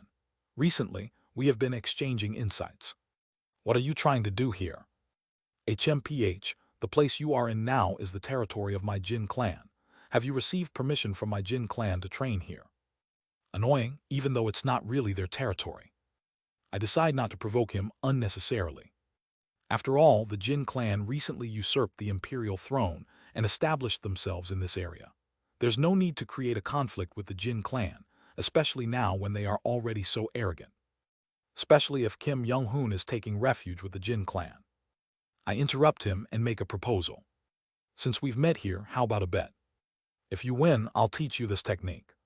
Flash. As I manifest a gang sphere from my inner core, the cultivator flinches and steps back. But at the same time, greed appears in his eyes. What kind of bet? Wait, what happens if I lose? He asks politely, bowing slightly, perhaps recognizing me as a chi-building level figure. If you lose, keep it a secret that I train in this vicinity from the Jin clan. Also, Kim Young-hoon is both my teacher and friend, so stop any intentions of bothering him. He's an external elder of your clan, isn't he? Yes, I understand. The terms of the bet are simple. I will only use pure chi refining level spells to fight you. I won't use any magic artifacts, while you can use all your magic artifacts and spells to defeat me. Yes, all right. Says. As soon as I finish speaking, the formation he had set up begins to react. Crack. I also activate the Earth-surpassing path and spread my own formation around me. A pure fight as a chi-refining cultivator, almost a first for me. Until now, I had mostly used cultivation methods as a support. Because the ultimate pinnacle is almost at the chi-building level, the chi-refining spells are relatively weak in comparison. Especially after reaching the 14th star of chi-refining, I have hardly fought against any cultivators of the same level. Well, let's see how much power I can use. At the 14th star of chi refining.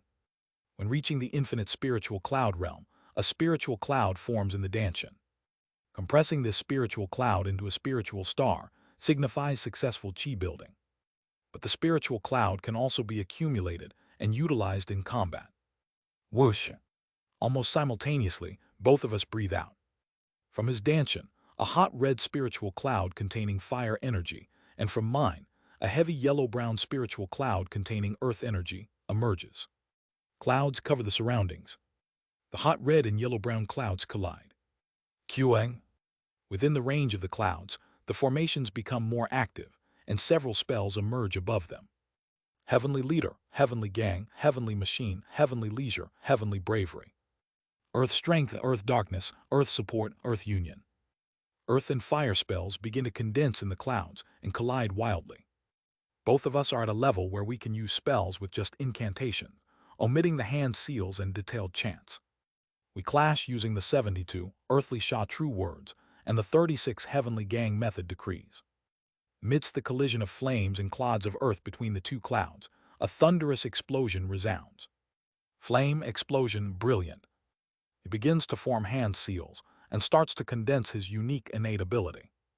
Unlike the basic spells learned from the Earth-surpassing path, it seems the Jin clan's true essence cultivation methods have their unique innate abilities. Flames gather into the shape of a bird. Fluttering and fluttering.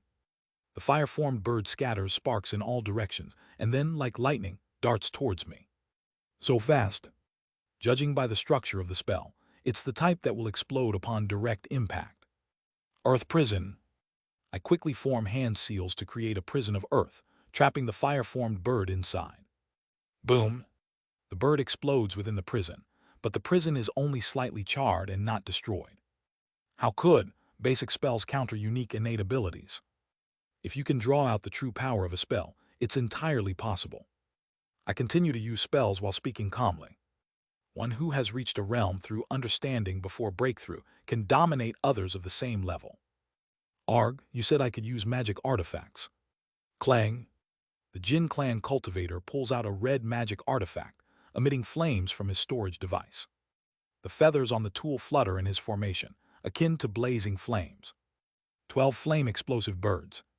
F-whoosh. Flames condense, and 12 firebirds form in the air. Attack. The birds fly in from 12 directions. However, I start forming hand seals even faster. Inside the yellow-brown cloud, spells begin to condense at an even faster rate. Bang, bang, bang. Basic spells fly out, shattering his unique innate abilities, and new basic spells begin to condense continuously. How can you condense spells faster than before? I formed hand seals until my hands bled and my fingerprints disappeared. This isn't enough to tire me out. The yellow-brown cloud begins to engulf the red cloud. The Jin clan cultivator continues to swing his magic artifact, and as he starts to lose, he even takes out talismans to throw.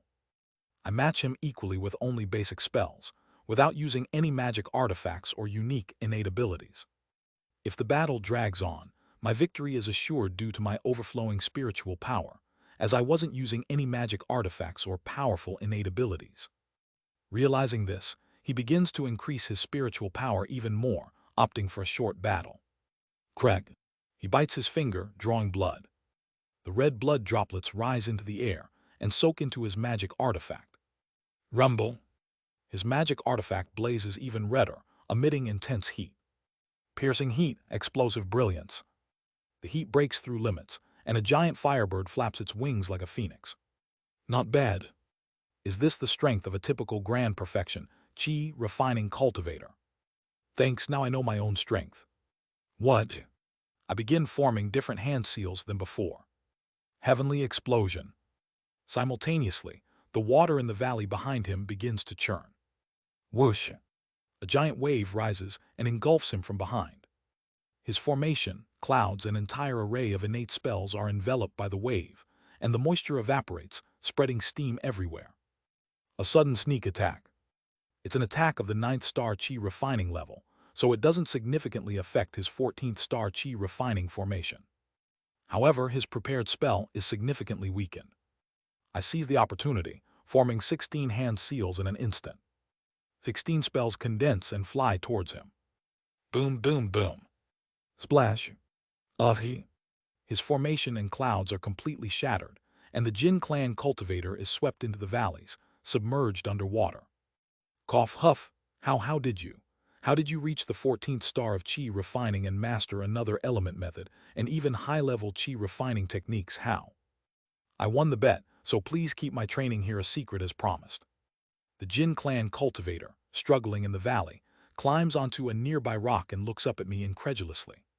How? No, why? Why bother mastering 2 element methods? At the 14th star you should be secluded, preparing for chi building. Preparing for chi building. I chuckle. I've been doing that consistently, for decades continuously. The smile on my lips is bitter.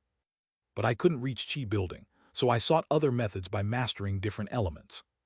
Isn't it that one without talent must try everything possible, within the bounds of not losing one's way, to reach a higher realm?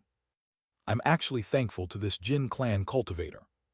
During our intense battle, I felt my spiritual power rapidly depleting and then recovering. Through him, I have an idea. If practicing 2 element methods has already sped up my recovery rate to this point, what if I fully master them? What if not just 2 but 3 elements, or even 4? No, what about all 5 elements? An absurd and foolish endeavor no one has tried. It would take a lifetime just to fully master them. But I have gained insight from understanding before breakthrough, and I have enough time.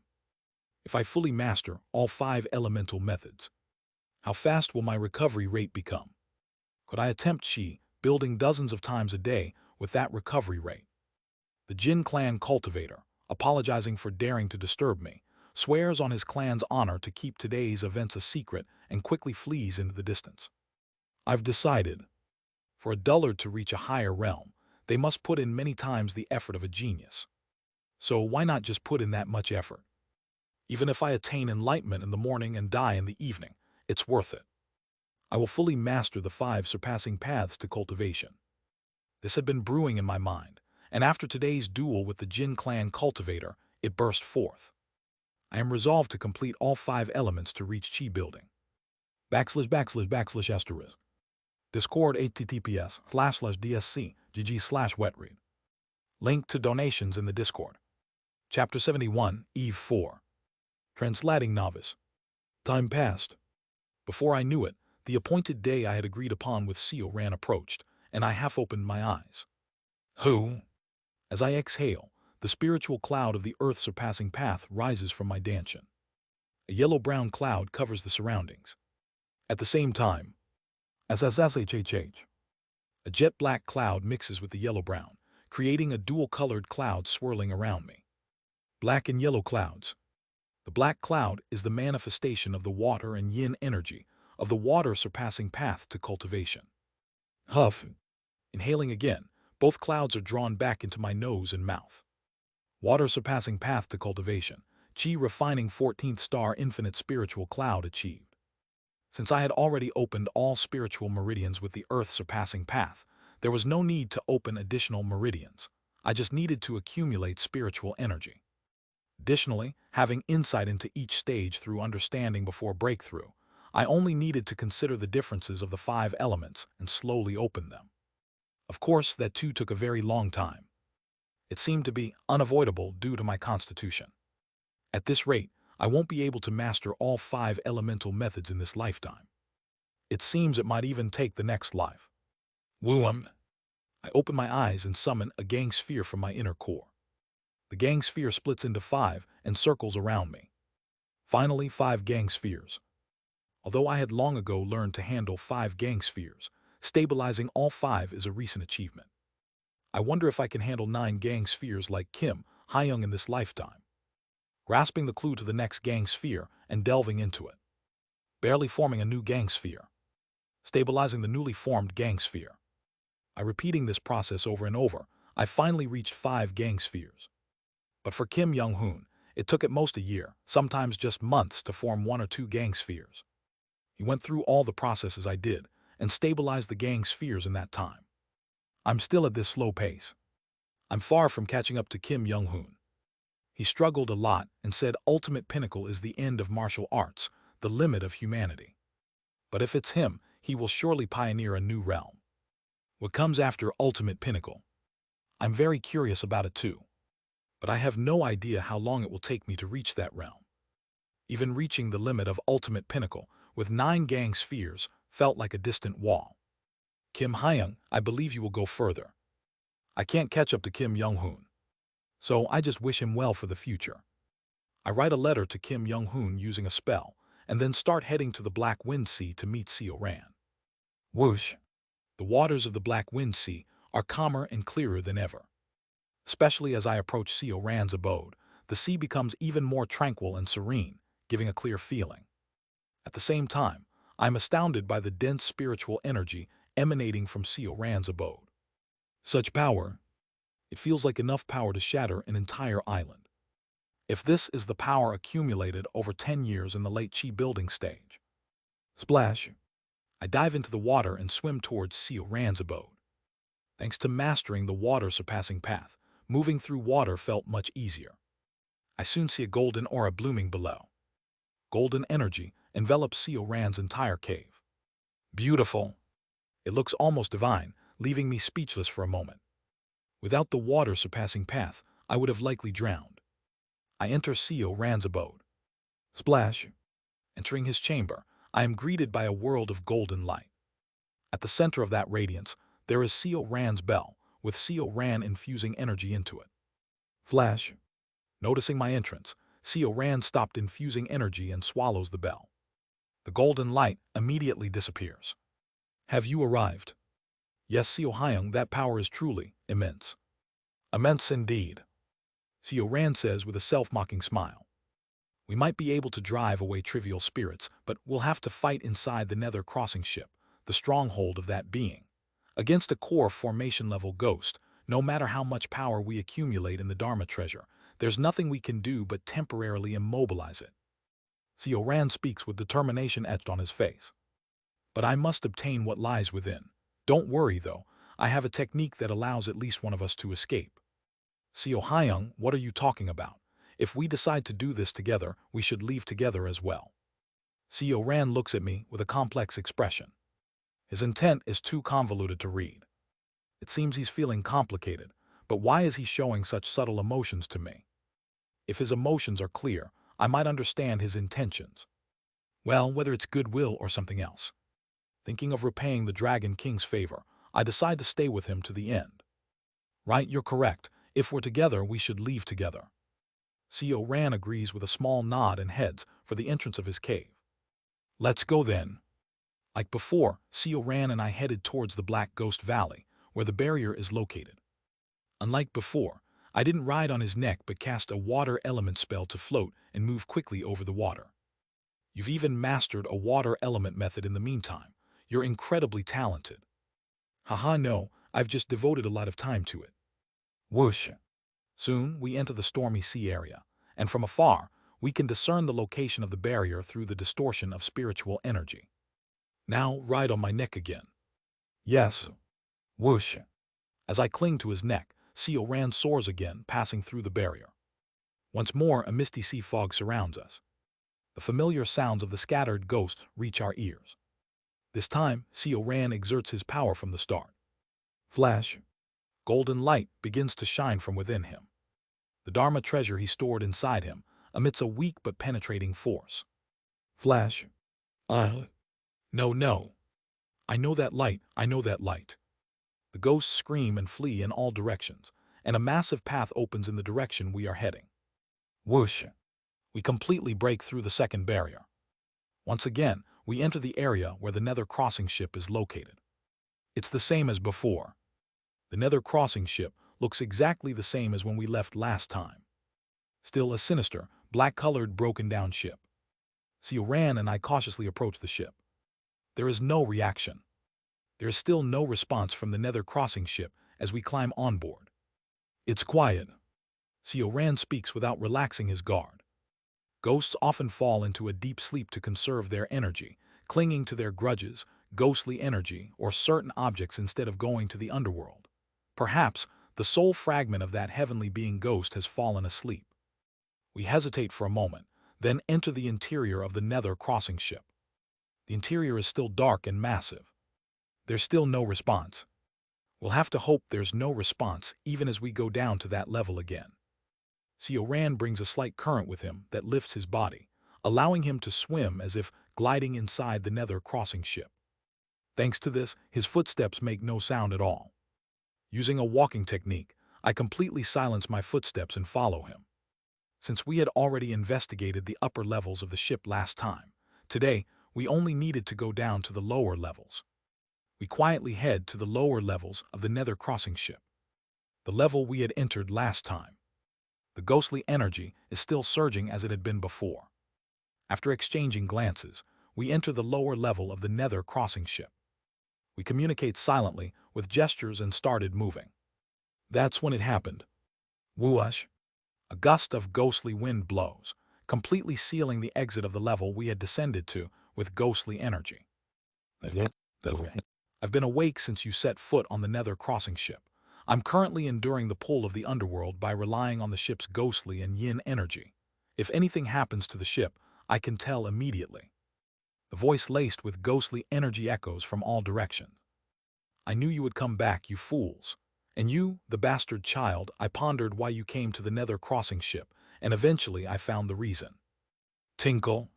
Far away, the sound of a bell rang. Tinkle, tinkle. In the darkness, a single bell, rusted red, floated and rang in the air. Whoosh! At the same time, next to the bell, a volume of Jade slips appears. Jade slips are special Jade books that can only be read by the consciousness of cultivators. The deeper and stronger the consciousness, the faster one can read and access the information in the Jade slips. Seo Ran's eyes waver at the sight of the Jade slips and the bell. The Jade slips have the energy that Seo Ran had once told me to remember. I personally found what you were looking for and prepared it for you. Aren't you grateful? When I read the Jade slips, they contained a story so sad it couldn't be read without tears. Ha ha ha. Crack. Then a ghost hand extends from where the voice is coming and shatters the Jade slips. The fragments of the Jade slips roll on the ground. Now what will you do? Your reason for coming here is gone. Ha ha ha. Show me your despair. What do you think, huh? Seo Ran's aura changes color. His aura flares up with intense anger. Seo Hyung, stay calm. This being is trying to provoke you after sensing the energy of the Dharma treasure you brought. Even though it's a ghost, it too has consciousness with color. I read its color and understood its intent. It seems to mock and toy with Seo Ran, while radiating immense wariness towards him. As I pinpoint its emotions, two blazing red eyes and flaming ghostly fire appear in the darkness. Have you, like that demon, learned a special technique to analyze consciousness? I don't respond, just gather my spiritual power and internal energy. All right, I understand. Seo Ran grits his teeth, suppressing his anger. Thank you, actually, for finding what I am looking for in advance. As he opens his mouth, a golden bell, identical in shape to the rusted one, springs from within him. If I just get rid of you, I can immediately obtain what I desire. Flash. Golden light spreads in all directions. Simultaneously, the lower level of the nether crossing ship, hidden by ghostly energy and darkness, becomes brightly illuminated, revealing the interior of the ship. The vast space inside the ship, compressed by spatial magic, becomes visible. Around the ship, shattered ghostly statues and spatial rifts were seen, and remnants of what might have been mechanical puppets lay scattered here and there. In the center of the space, on a throne made of jet black stone, sat a white skull, cloaked in a dark robe. Red ghostly fire flows from the eye sockets of the skull, and the rest of the body seems to be made entirely of ghostly energy, flickering in and out. How dare a mere half-breed unleash the ghost-controlling bell within the sacred artifact of the Azure Ghost Valley? Even inner disciples would face severe punishment, sentenced to labor in the execution grounds of the Ghost Valley Mountain for a month, for such an act. And a half-breed dares to do this. The core formation-level ghost from the Black Ghost Valley starts to stir up ghostly energy, displeased by the golden bell. Already smashed to pieces by that madman, and you call this derelict ship a sacred artifact? It's laughable. Seo Ran's words seem to trigger the ghost, as ghostly energy begins to whirl violently around it. Do not dare speak of that madman's deed in my presence. Whoosh! The interior of the ship, which had been brightened by the golden light, darkens again as the ghostly energy swirls. I will kill you. The ghostly energy surge, attempting to suppress the light of the golden bell. Seo Ran focuses on the bell without showing any tension. Don't worry, I've accumulated power for 10 years. A mere remnant soul like this, barely clinging to life by borrowing the power of the broken nether crossing ship to avoid being dragged into the underworld, is nothing to fear. Whoosh! The golden bell emits an even more intense golden light, directing it towards the ghost spirit. You think you, mere chi-building bugs, can handle the Dharma treasure of core formation. The ghostly energy seems to push away the golden wave momentarily, but Seo Ran chuck ghosticles. Don't bluff, you old ghost. The ghost-controlling bell was made by your own Black Ghost Valley, specifically to suppress spirits. A Dharma treasure made by you would be the most effective against ghosts. Egg. Blinded by the explosive light from the bell, the ghost spirit couldn't open its eyes. Now's the time, it's weakened by the Dharma treasure. Let's attack. Seo Ran and I split in opposite directions and begin our respective attacks. Whoosh! As Seo Ran opens his mouth, a blue breath bursts forth. Boom! The blue light flashes, and the ghost spirit groans loudly. Crackle, crackle. The golden bell floating in the air gradually moves above the ghost spirit. It looks like a golden sun, moving towards its zenith at noon. Flash! The golden bell hovers above the ghost, shining even brighter and starting to tremble. Tinkle! The sound of the bell seems to further weaken the ghost spirit. It's as if a golden barrier is restraining and sapping its strength. We can win this if we keep pushing. Seo Ran was about to gather energy in his mouth again when... You vermin! Whoosh! As the light from the bell hits the ghost directly, the ghost spirit starts to rise. You find it amusing that with this body I cannot touch the ghost-controlling bell. Zap zap! You dare to challenge me, with core formation power with your petty tricks, while using its strength to withstand being dragged into the underworld and countering the opposing energy of the Dharma treasure.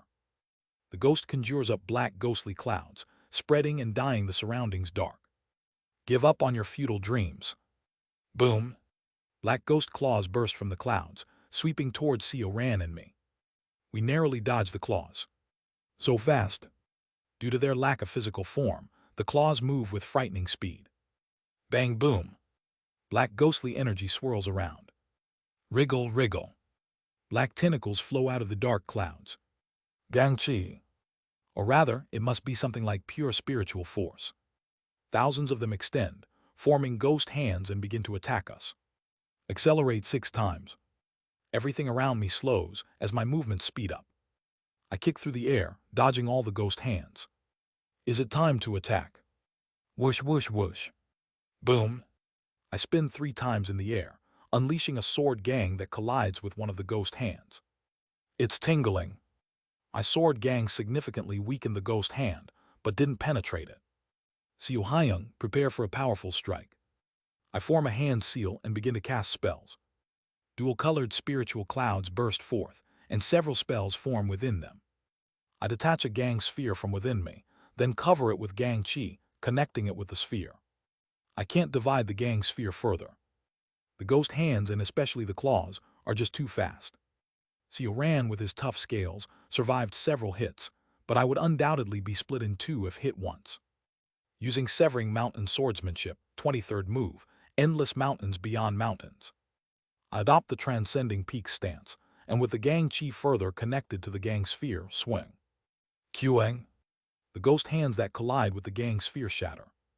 21st move, Severing Mountain. Whoosh. The gang sphere grazes the ground, slicing through the ghost hands and the dark clouds inside. I lock eyes with the ghost spirit forming spells in the center of the dark cloud. Crack. As the ghost opens its skull's mouth, a large red skull-shaped spell flies towards me. I return to the Transcending Peak stance, gather the emitted energy, and switch to an extreme low position using Entering Mountain. Whoosh! My gang chi extends below the skull, targeting the ghost. HMPH. Whoosh, whoosh, whoosh. The ghostly energy condenses in the air, forming dark tombstones that fall and block my gang chi. You dare challenge me with such child's play? Whoosh! The ghost completes its spell, and thousands of ashen skulls rise around it. Each skull has the power of a gang sphere. Screech! Ghostly wails echo as the ashen skulls fly towards me. A direct hit would be fatal. Stay calm. I can keep using Endless Mountains Beyond Mountains as long as my body endures. With the gang sphere and gang chi connected, the connected gang sphere can withstand multiple collisions without energy loss. I must not face more than 2 skulls at the same time. I have to smash them one by one. Thousands of skulls, each one as strong as a gang sphere.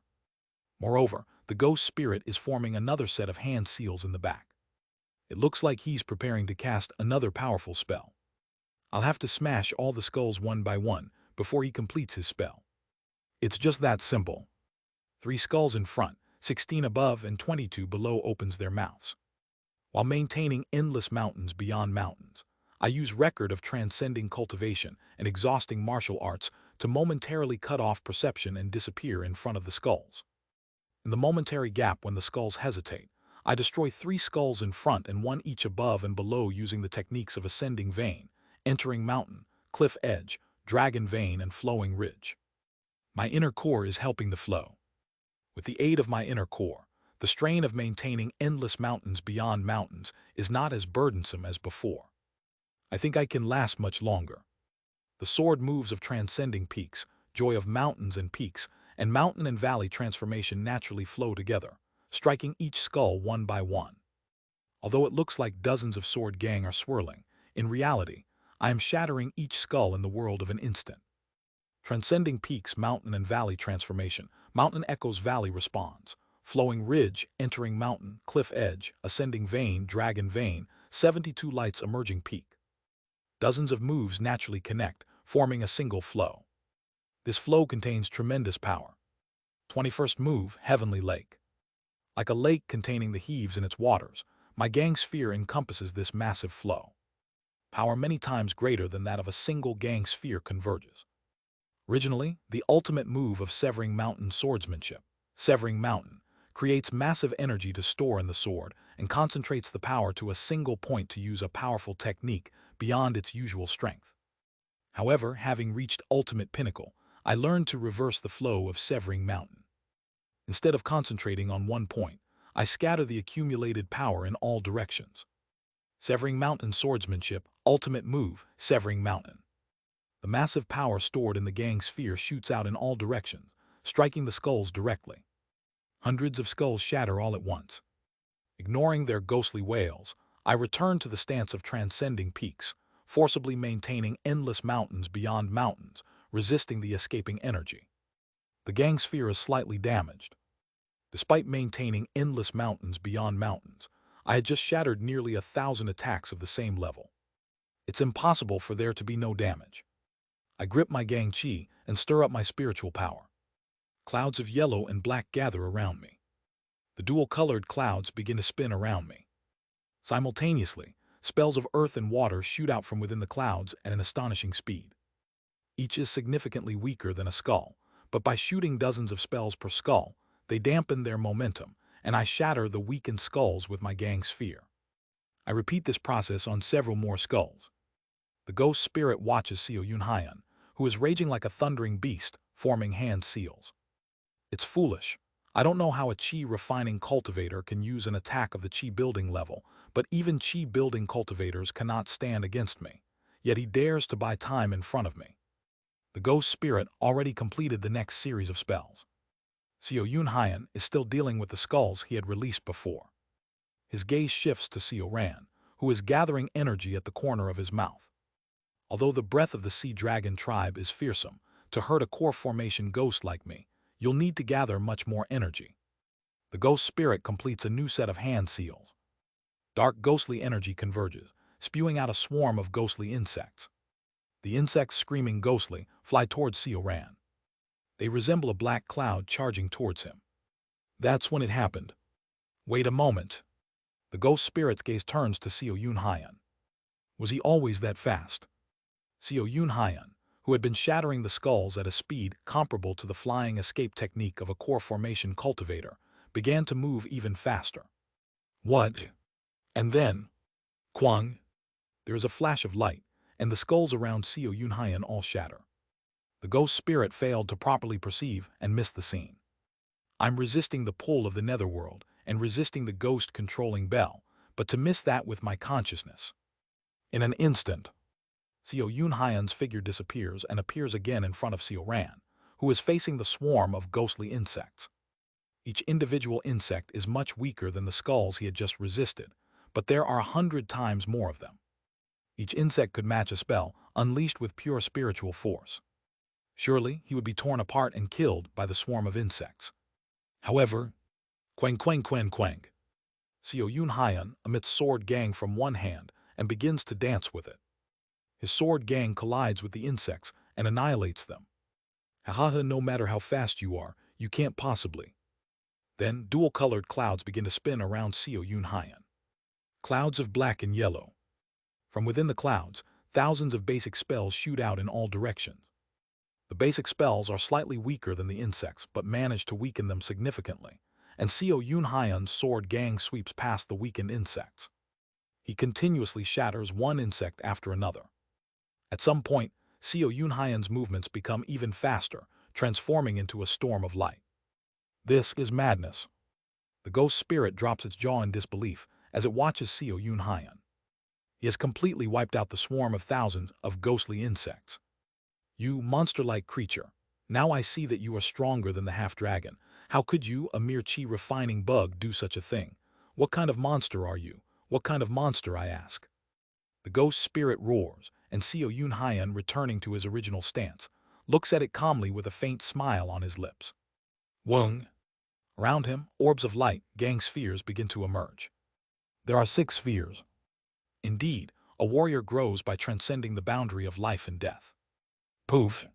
At the same time, endless mountains beyond mountains that Seo Yunhyan is maintaining is released, and due to the rebound, Blood gushes from his eyes, nose, and mouth. Thud. I exhausted all the spiritual power in my dantian and the internal energy in my inner core.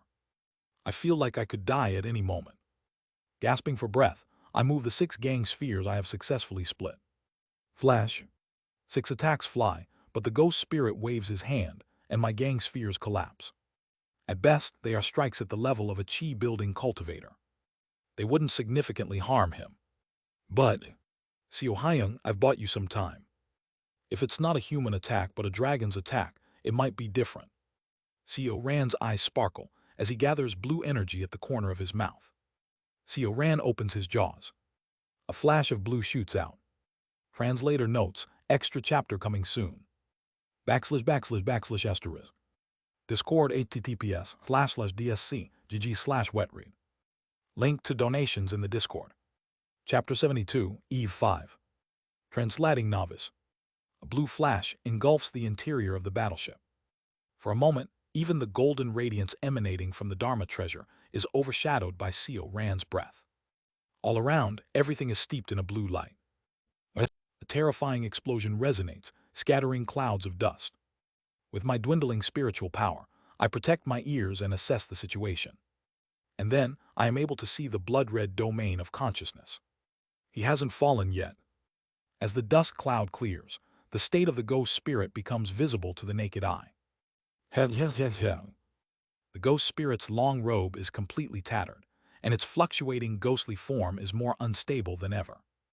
Above all, there are numerous small cracks on its skull. That attack was quite thrilling. Each time the ghost spirit opens its jaw, a clump of black ghostly energy bursts forth. Seo Ran got him good, he's not unharmed. Slowly and cautiously, I gather my spiritual power and internal energy, healing my body. Although not unscathed, he could launch an attack at any moment. That's when it happened. Koku. From the eye sockets of the ghost's skull, thick black ghostly energy pours out, staining the surroundings. Though I had the upper hand in elemental affinity, I underestimated you mere chi-building novices. Now, I too shall stake my life, which is limited by time. Oh no! Seo Ran's expression contorts. Hurry up, that old ghost has given up resisting the underworld. What? Until now, it's been dispersing its ghostly and yin energy in resistance to the underworld, but now, it's gathering all of it to fight. If it's given up resisting the underworld, doesn't it mean it will pass on if we just endure? Normally, that would be the case for an ordinary ghost, but this old ghost will resist with its consciousness and try to kill us. After quickly killing us, it can redirect its energy to resist the underworld and avoid death. Koku. A massive ghostly creature emerges from the dark abyss. You fools will not take. Damn, it's gotten stronger. This is the core formation level. A living natural disaster. None you take the sects treasure. Somehow more mentally unstable than before, the ghost spirit speaks in broken sentences, reaching out its hand. Swoosh. A ghost claw extends from the hand of the ghost spirit. Damn. I roll away with all my strength. Swish. The ghost claw passes by the place I just vacated with terrifying speed. You cannot take. I force myself up, barely managing to stand, drawing on my internal energy. The ghostly monster's hand sprout another set of ghost claws. Mad Lord, you can't take anything from sect. Confused in mind by using its ghostly transformation, it shouts at us, calling us the Mad Lord. As long I hear, you can't anything. Pew. Quang. I almost died. I barely evade, accelerating my thoughts and pulling out the gang sphere. The ghost spirit lashes out with its claws in all directions, wildly rampaging. I had to retreat outside its consciousness domain, reading its intent to narrowly dodge its attacks. What about Seo Ran? Seo Ran, not as fast as me, is hit several times by the ghost claws and is covered in blood. The speed and power of the ghost claws have increased since before. Each hit causes Seo Ran's scales to be ripped off, spilling blood. Seo Hyung. I dodge the claws and approach him. Let's escape, we can't win. It's not possible. If we leave now, there's no telling what the old ghost will do with what I'm seeking. If only I can readjust the jade pieces. Damn it, is that more important than your life? Ran looks confused for a moment, then closes his eyes tightly. Yes, it's important. I read his intent. His current emotions are too complex to fully understand, but it seems true that it is more important to him than his life. Understood, then I'll go under the old ghost to collect those things, then we escape. What can you do it? I have to make it possible. I concentrate my energy and focus my consciousness. I simultaneously heighten my perception of intent and the sensory acuity of the demon race. At the same time, I wring out my inner core, accelerating my thoughts to the extreme. If I'm hit even once, I'll die. The power of those ghost claws surpasses even the gang's fear. Don't even think about blocking them head-on. Just focus on dodging and getting close enough to pick those things up. Cover me. After shouting to Ran, I step forward, enveloped in extreme concentration. The tension is akin to when I use the record of transcending cultivation and exhausting martial arts in the domain of the core formation three-tailed demon fox. A single mistake means death. Death. Though I have been liberated from death, I fear it just as much. To die once means to sever all ties created and seen in this life. A single death is no different from real death. Even if you cheat time and open your eyes again, such a regained life must inevitably differ from the previous one. The people I would meet again wouldn't be the ones I knew.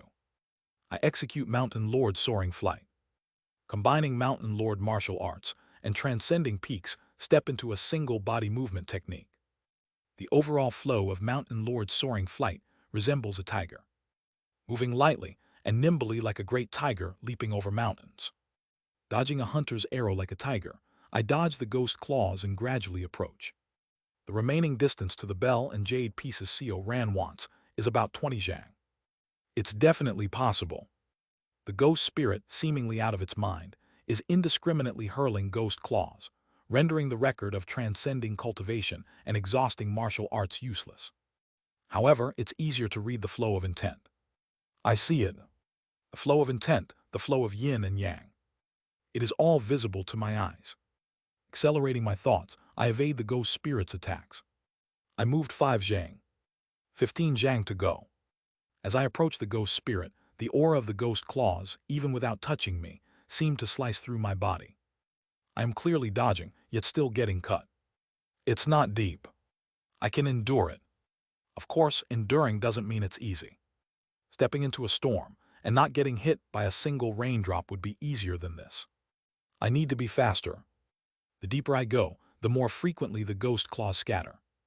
Whoosh! Wind gathers around me.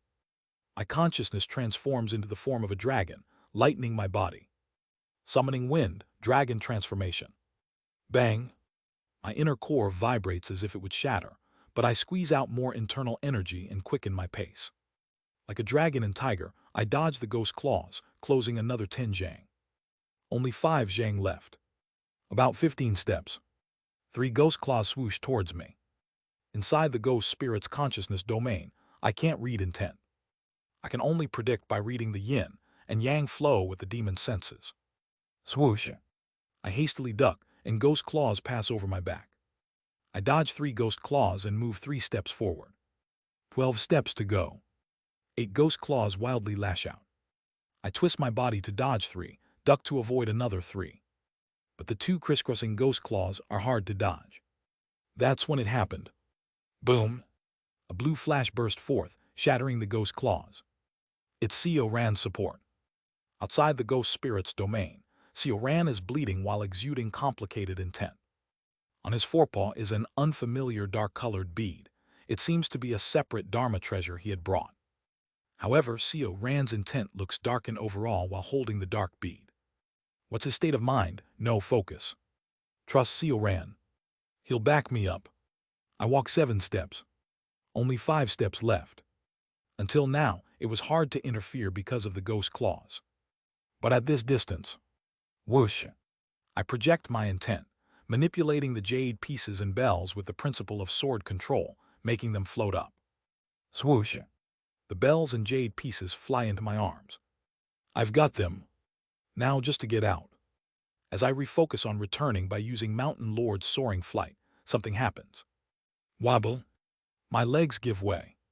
What? My inner core is completely drained. I am out of internal energy. As the energy forcibly moving my muscles disappear, my body stops responding. A ghost claw quickly approached. I thought it was my ninth return. Swoosh. Blood splatters before my eyes. A huge shadow shields me. It's Seo Ran. Thank you. He looks at the jade pieces and bell in my arms and smirks. But I urgently shout. Hurry, dodge. Swoosh, swoosh, swoosh. However, several ghost claws strike Seo Ran again. Blood begins to flow profusely from his entire body. It's a fatal wound. Just then, a warm energy begins to flow into my dantian. My inner core, accustomed to the energy of the demon race through summoning wind, dragon transformation, begins to absorb Seo Ran's energy voraciously. Seo Hyung, what are you doing? Hurry.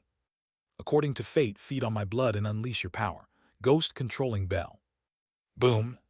Red energy begins to emanate from Seo Ran's body and is absorbed by the golden bell that is suppressing the ghost spirit's strength. Golden chains burst forth from the golden bell, restraining the ghost spirit. Ayla. The ghost spirit, in agony, screams and can no longer wield its ghost claws, struggling in vain. Wait, what are you doing, Seo Hyung? Your life is draining away. I know. But Seo Ran continues to transfer his energy to the bell. Stop it right now. If I stop, the old ghost will go berserk and we'll both die. Boom. Blue light begins to emanate from Seo Ran's body. Simultaneously, the blue-enshrouded Seo Ran begins to shrink. What? Seo Ran transforms into a young man with blue hair, somewhat resembling Seo Atrial. His skin is dotted with scales, and a tail protrudes from his buttocks. He wore a tattered blue robe, his complexion dangerously pale. That form is... Originally, members of the demon race cannot transform into human form before reaching the nascent soul stage. So, this is my true form. Your true form. Seo Ran smiles faintly. A prince of the great sea dragons and a disciple of the Black Ghost Valley fell in love and had a child. The child was treated as a bastard among the sea dragons, and as a stain born from the filth of the demon race in the Black Ghost Valley, becoming a target for bullying and discrimination. Seo Hyung, stop the nonsense and let's get out of here. My strength has returned somewhat so I can carry you. No, I know my wounds. I was destined to die from the wounds I received long ago. He shakes his head. Even if you carry me, I'll just be a burden. Even in my demi-human form, my weight is no different from my sea dragon form. Just escape on your own. What nonsense are you talking about? Didn't we agree to leave together? Seo Ran smiles bitterly and speaks. Anyway, our king, despite my origin, accepted me as his descendant. I was grateful to him and considered him like my own father. Seo Ran. I approach him, intending to drag him away. The energy Seo Ran had shared with me is bubbling inside my inner core. Suddenly, freeze. What's going on? My body wouldn't move. However, maybe because I've been observing others since birth, I naturally observed the king's intentions. Observing him, I came to understand his true nature. Yun Hyun, the king of our tribe, the ancestor, is incredibly devious. The real name of summoning wind, dragon transformation he gave you is summoning wind, coagulating core transformation. The deeper you cultivate, the more your dantian or demon core turns into a medicinal elixir, beneficial for the cultivation and recovery of the sea dragon tribe. Turning the cultivator into a slave bound to obey the sea dragon tribe's commands, a type of devilish art. Shocked by this unimaginable truth, I feel as if I had been struck hard on the head. The method Seo Atrial gave me. I couldn't sense any devilish energy. I speak blankly, still in shock. Not all devilish arts must accumulate devilish energy. Any power built on sacrifice is a devilish art. You were in the process of sacrificing yourself to become a palatable elixir for us. How could that not be a devilish art? He looks into the void with a bitter expression. Our sea dragon tribe, generations ago, began to cultivate techniques that involved sacrificing others under the king's lead. We bred numerous races as livestock, teaching them techniques similar to summoning wind, coagulating core transformation, and consuming their dantian as medicinal elixirs for our cultivation. One day, the Mad Lord raided our breeding grounds, destroying them and turning 3 of the royal family managing the grounds into living puppets. Chaos ensued, and many of the livestock escaped. From what I know of history, among the remaining human cultivator clans not yet ascended, the Mackley clan is likely the descendants of the livestock bred by the sea dragon race. I am stunned by the truth of history. The Mackley clan, known for capturing and consuming mortals like livestock, turned out to be the descendants of the livestock bred by the sea dragon tribe. I heard that they managed to escape the influence of our sea dragon tribe by transforming the stolen techniques into real devilish arts, but I'm not sure if it's true. Anyway, the sea dragon tribe once enhanced the overall strength of our kind by creating such elixirs under the king's leadership. Seo Ran continues with a bitter smile. The king probably sent you to me, thinking that the elixir made from the same demi-human would be of great benefit to me. Even now, if I consume your demon core, I could heal most of my wounds and survive this place. Why are you telling me this? I pondered over this many times, but seeing you follow my request without hesitation to retrieve my mother's keepsake, I realized my folly. You are my friend. Who in the world would sacrifice their friend just to save themselves? Sioran smiles at me. I'm sorry. I lied to you, saying there was something inside that would aid my cultivation, and I never showed you my true form. I, including the king, have continuously deceived you. Don't forgive me for confessing the truth only when facing death. I always thought the Sea Dragon King was a good person because he always had a smiling face. The king always maintains a dignified, smiling face, but he wears dozens of thick masks, always contemplating how to use even insects. You also earnestly taught me the method, so I thought you were a good person. I'm sorry. You are not a good person. I smile at him. You are not just a good person, you are truly my friend. I knew Seo Ran had his own schemes. It was impossible not to know, with all the complex intent he continuously exuded.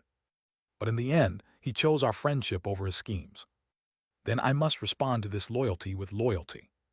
How can I, as a friend, do nothing when there's a way to save my friend? Krieg Krieg. I begin to break free from Seo Ran's control, reaching towards my dantian. Death is frightening and painful. But my life is many, while Seo Ran's life is just one. If I can sacrifice one of my lives to save a friend who has confided everything in me, it's definitely worth it. Seo Ran forms a hand seal.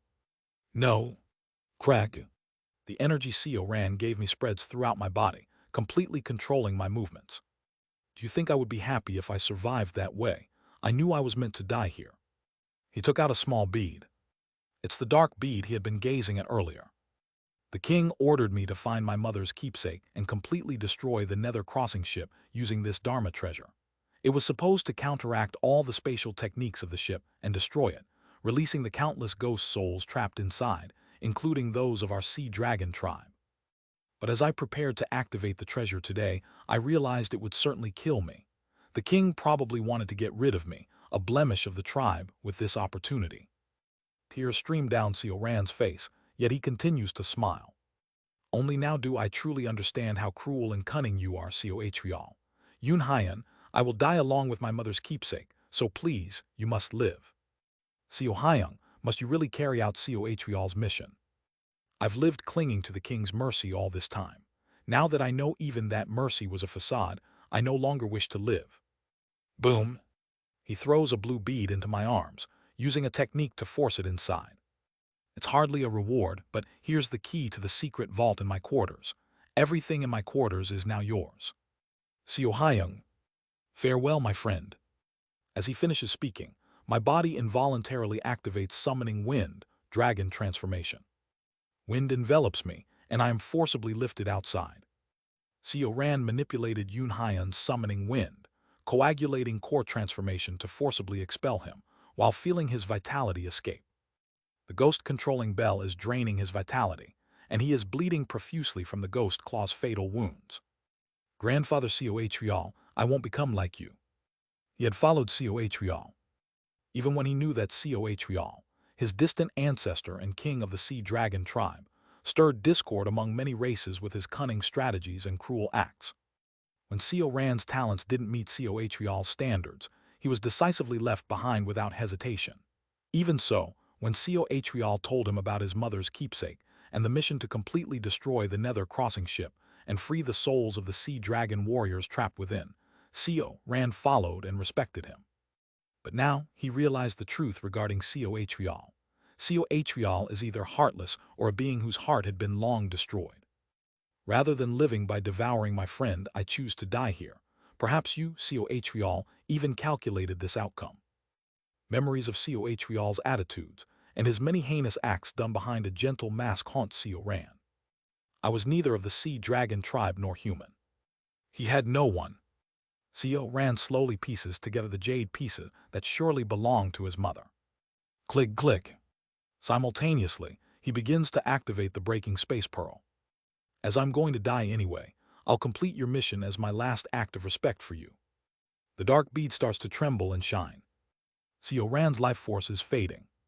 But at the last moment, Ran successfully reassembles the jade pieces and begins to read them.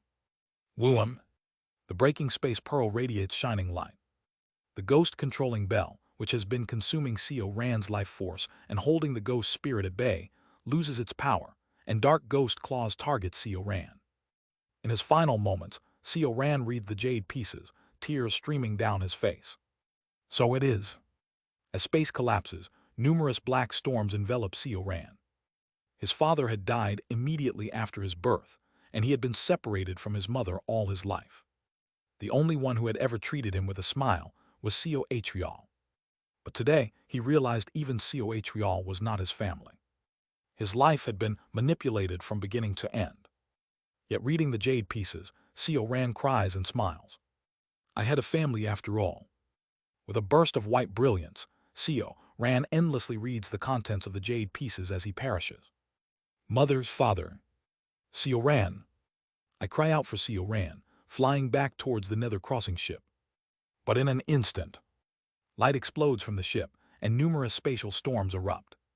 A tremendous light scatters, spreading the accumulated ghostly and yin energy in all directions. At the same time, the sources of that energy, the countless souls stored by the Black Ghost Valley, begin to ascend into the sky. Freedom, freedom. We're leaving this cursed ship. This time we're really heading to the afterlife. Numerous souls ascend to the heavens and disappear. I clench my teeth, tears streaming down my face. The nether crossing ship completely collapsed. Today my friend has died. Translator notes, extra chapter donated by Augustus63. Thanks for the support. Was Ran our MC's first native friend? Also, turns out Coatrial is actually a hypocrite. // Discord https://dsc gg/wetread. Link to donations in the Discord. Chapter 73, Eve 6. Translating novice. Boom. A black miasma of yin energy surge, and the compressed space within the nether crossing ship bursts open. Rumble. I retreat as far as possible to avoid being swept away. The inner decks of the nether crossing ship expand endlessly, shattering the barriers. The sea fog barrier is destroyed, and the illusionary barrier shatters. Countless ghosts trapped in the sea fog barrier ascend into the sky, and the mass of yin energy that had accumulated begins to dissipate. As the source of the yin energy vanishes, the nearby dark clouds and storms start to disappear as if melting away. Swoosh. Waves cover the debris. I watch the debris, equivalent to the size of the mountain range where the golden divine heavenly thunder sect once stood, and silently mourn for my friend. Ran's body was nowhere to be found, likely swept away by the spatial storm. For days I searched for his remains, but to no avail. Eventually, I held a small ritual to honor his spirit and then headed to his abode. Swoosh. Gliding over the water, my thoughts were heavy with not only Ran's death, but also the truths he had revealed. Have I, in my ignorance, handed over 2 comrades to a dragon who bred humans like livestock for elixirs? Coatrial outwardly seemed incapable of such acts. He didn't have a bad reputation like the Mad Lord, and was known for his dignified demeanor. I thought he was the second most likable person after Sir Chang Ho, and entrusted my colleagues to him. But it turned out to be the worst decision. Damn! Had I with my own hands committed the most dreadful sin? I clench my teeth, lost in complicated thoughts. In my ignorance, I handed my colleagues over to the worst being possible. I can't afford to be ignorant anymore. I must gather as much information as possible. With that resolve, I head to Ran's underwater cave. Upon reaching his place, The blue bead seal ran gave me a mitted light, revealing hidden cave entrances. I cautiously enter the hidden entrances. There are 3 in total. One was Seo Ran's living space, likely used when he was in his demi-human form, with a sturdy bed and human-level living facilities. Another is a space filled with numerous materials, bones and skins of demon beasts, unique woods and stone. The last is a library. Inside are numerous, extensive volumes of demon beast methods and books, real techniques of the sea dragon race, not slave or livestock methods like the summoning wind, coagulating core transformation I had learned. I carefully examined the demon beast methods, sending a silent thanks to Seo Ran. Thank you, Seo Ran. I take out the demon beast method books. Not only those but also other books, which I began to read. Seo Ran, being a demi-human hybrid, had a collection covering not only Yangguo, Byokra, and Shengzi, but also other human nations. I pick out the most worn books and read them. Among them are demon beast methods, histories of the sea dragon tribe, and books about human nations. Culture of Yangguo. I read one book and then another. Culture of Shengzi. Shengzi's mountainous region culture involves festivals held once a year. The types of festivals include the centuries-old Great Stone Ceremony, recounting celebration ceremony, and twin immortals dance. I move on to the next book. Culture of Byokra. Byokra, bordering the desert, is known for its glass crafts, and there's even a culture of offering glass crafts to the deceased. There are also books about the culture of the upper realms. Life of the upper realm people. This book especially seemed to have been read by Seo Ran with great interest. Before marrying in the upper realms, couples share 2 cups of wine with each other. Among the wines of the upper realms are Moryong wine, Jiryong elixir, twin immortals wine, and white tread wine, a symbolic wine for couples made from white lotus and red pear flowers.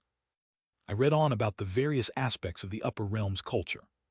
On a particularly worn page, I read, in the upper realms, families wear purple ribbons during family gatherings. Family. This section is particularly well thumbed, as if the reader had lingered on it often. Seo Ran's image of reading the book came to mind. He might have been reading books here for years. I imagine him wandering around the library. The books about the sea dragon tribe are also heavily worn by his hands. Especially, the records about the mixed blood of the sea dragon tribe and the human race are immensely worn. Right behind that record, there is a sentence that seemed to have been written by Seo Ran. Typical mixed blood possesses the advantages of both the human race and the demon race, but I have such strong demon blood that I can't even utilize the human advantages. I'm not entirely wild as a demon. Maybe that's why other members of the sea dragon tribe dislike me. Still, the king patted my head, saying there must be something I can do for the sea dragon tribe. I will remain loyal to the king and grandfather Seo Hual. It seems the reason Seo Ran couldn't pass through the barrier of the Nether crossing ship was because of his stronger demon blood. While reading the Pledge of Loyalty to Seo Hual, I couldn't bear to read more of Seo Ran's records and closed the book. I hope you find peace in the afterlife, Seo Hyung. I gather the demon beast methods from his quarters and head to Yangguo. I was powerless and weak, unable to do anything, but I will use this as a foundation to reach a new future. Kim Young-hoon, based on the demon beast methods, will be able to reduce many trials and errors again. In the next life, I'll do everything possible to prevent Seo Ran from dying. This is... Kim Young-hoon read the demon beast methods I brought, his eyes nearly rolling back in excitement. Thank you, this will reduce a lot of trial and error. That's good to hear. Kim Young-hoon's face brightens as he reads through the pile of methods I brought. With this, I wonder if Kim Hyung will be able to see beyond the ultimate pinnacle in this life. He happily looks through the methods, organizing the many martial arts he had practiced using only summoning wind, dragon transformation. I told Kim Young-hoon that I will practice cultivation and said I would be at the shattered heaven peak in the great mountains of Shengzi, then headed there. I've mastered both the earth and water surpassing paths. Now I should fully master the fire, metal, and wood surpassing paths to cultivation. I thought that if I familiarized myself with the other element methods, I could learn them even faster in the next life. But when I arrived near Shattered Heaven Peak, there's a barrier. I stop and examine the barrier. After a while, some figures emerge from within the barrier. Damn, now that I think about it. Since the golden divine heavenly thunder sect is gone, it wouldn't be strange if the noble clans of Shengzi have taken over where the sect used to be. I feel a headache coming on and look around. Shattered Heaven Peak isn't just a single peak. Most of the mountainous area where the golden divine heavenly thunder sect was located is called Shattered Heaven Peak, and among the many peaks, there are places not occupied by noble clans because the dragon veins are weak. Good, I'll practice there. I went to a small, inconspicuous peak with moderate dragon veins, sat in a lotus position, and began to practice. This time, I plan to master the fire surpassing path. Years passed. After many years, I finally mastered the fire surpassing path to cultivation. Cuckoo cuckoo. 3-colored clouds swirl in my dantian. My recovery power has increased to an amazing level. It's an unbelievable level of recovery. Even if my cultivation falls to 12th star due to attempting chi building, I can recover in a day or two. But I have only about 10 years left to live. It's futile to try mastering all 5 elemental methods. 4 would be my limit. But I won't give up. Based on the time of this life. Using the connections of this life as fertilizer, I can sprout new life. No, I must sprout it. Cuckoo. I once again attempt chi building. Again, my spiritual star breaks and my cultivation falls. But the 3-colored spiritual power in my dantian begins to recover. In a day or two, it will all be restored. Honestly, with this level of recovery power, I feel that even with just my chi refining skills, I could compete with those who had just entered the early stages of chi building. Cuckoo cuckoo. I observe the swirling spiritual power in my dantian and begin to recover my cultivation. 2 days later, I fully recover to 14th star chi refining and immediately start practicing the metal surpassing path. There is no time to waste. I have to elevate my realm as quickly as possible. Jade. A white metal spiritual power spreads around me. My lifespan is almost over.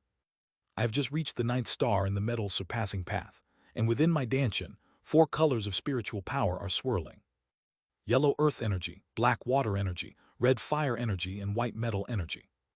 Among the 3-colored clouds, the white energy swirls only a bit, but even that slight change lets me feel an increase and decrease in recovery power and time. Now, even if I fall in cultivation due to attempting chi building, I can raise all the elements of the fully mastered spiritual power back to 14th star in half a day. If I fully master the metal surpassing path, perhaps I could restore all my spiritual power in just an hour or two. There isn't much time left. That's when it happened. The transmission bead I had given to Kim Young-hoon lit up brightly. I'm currently in Shengzi. Let's meet in the capital city of Jingju outside the Great Mountains. The bead turns off after that message, but I immediately get up and head outside the Great Mountains. That voice, it sounded resolute. What could it be? Kim Young-hoon was waiting for me at the entrance of Jingju City in Shengzi. You're here. Kim Hyung. First, let's talk somewhere secluded. Yes, if you wish. I follow Kim Young-hoon to a secluded valley deep within the Great Mountains. What brings you here? He had been busy researching demon beast methods and hadn't contacted me even once. I'm happy to see him, but his complexion seems a bit off today. I know that face too well. The face I had seen on many others, and the color of their intent. It is the face of someone nearing death. Kim Hyung. Yoon Hyun. Kim Young-hoon smiles bitterly. How long do I have left to live? What? Maybe 10 years, maybe 20 more years, but I'm just a mortal, not a cultivator. I can't live long. He draws a saber from his waist. Even with the demon beast methods you gave me, I had to go through many trials and errors. Through those trials, though time-consuming, I have succeeded in finding the real path, something beyond simply transforming human consciousness into human form. But it's too late. Drip, drip. Tears fall from Kim Young-hoon's eyes. If I knew there was such a realm from the start and focused precisely on it through numerous hardships, now, just 10 or 20 years is too little time to reach it. Even I need time. Kim Hyung. Kim Young-hoon's lifespan is a bit longer than mine. But even he has a limit due to being a mortal. I'm confident I can reach it, but I don't have enough time. He grits his teeth and raises his head. I dreamt of mastering martial arts to return to my family, but it seems like a vain dream now. But as much as that, I've decided to see the completion of this martial art with my own eyes before I die, even if I can't return to my family. There is a strange madness in his eyes. Yunhyan, I came here today to die. I will burn my life, all my talent, even if just for a moment I can reach the next realm before I die. He takes out a book from his bosom. Unlike the record of surpassing path in martial arts filled with his trials, this book is thin. There is no title on the book yet. Is everyone leaving me? Seo Ran and now Kim Young-hoon. I close and open my eyes with a heavy heart. I can't stop him. All I can do is watch. Watch and pass it on in the next life. Whisk. He throws the book to me, and I catch it. What is this called? Record of Transcending Cultivation and Martial Arts. Record of Gazing Cultivation and Exceeding Martial Arts.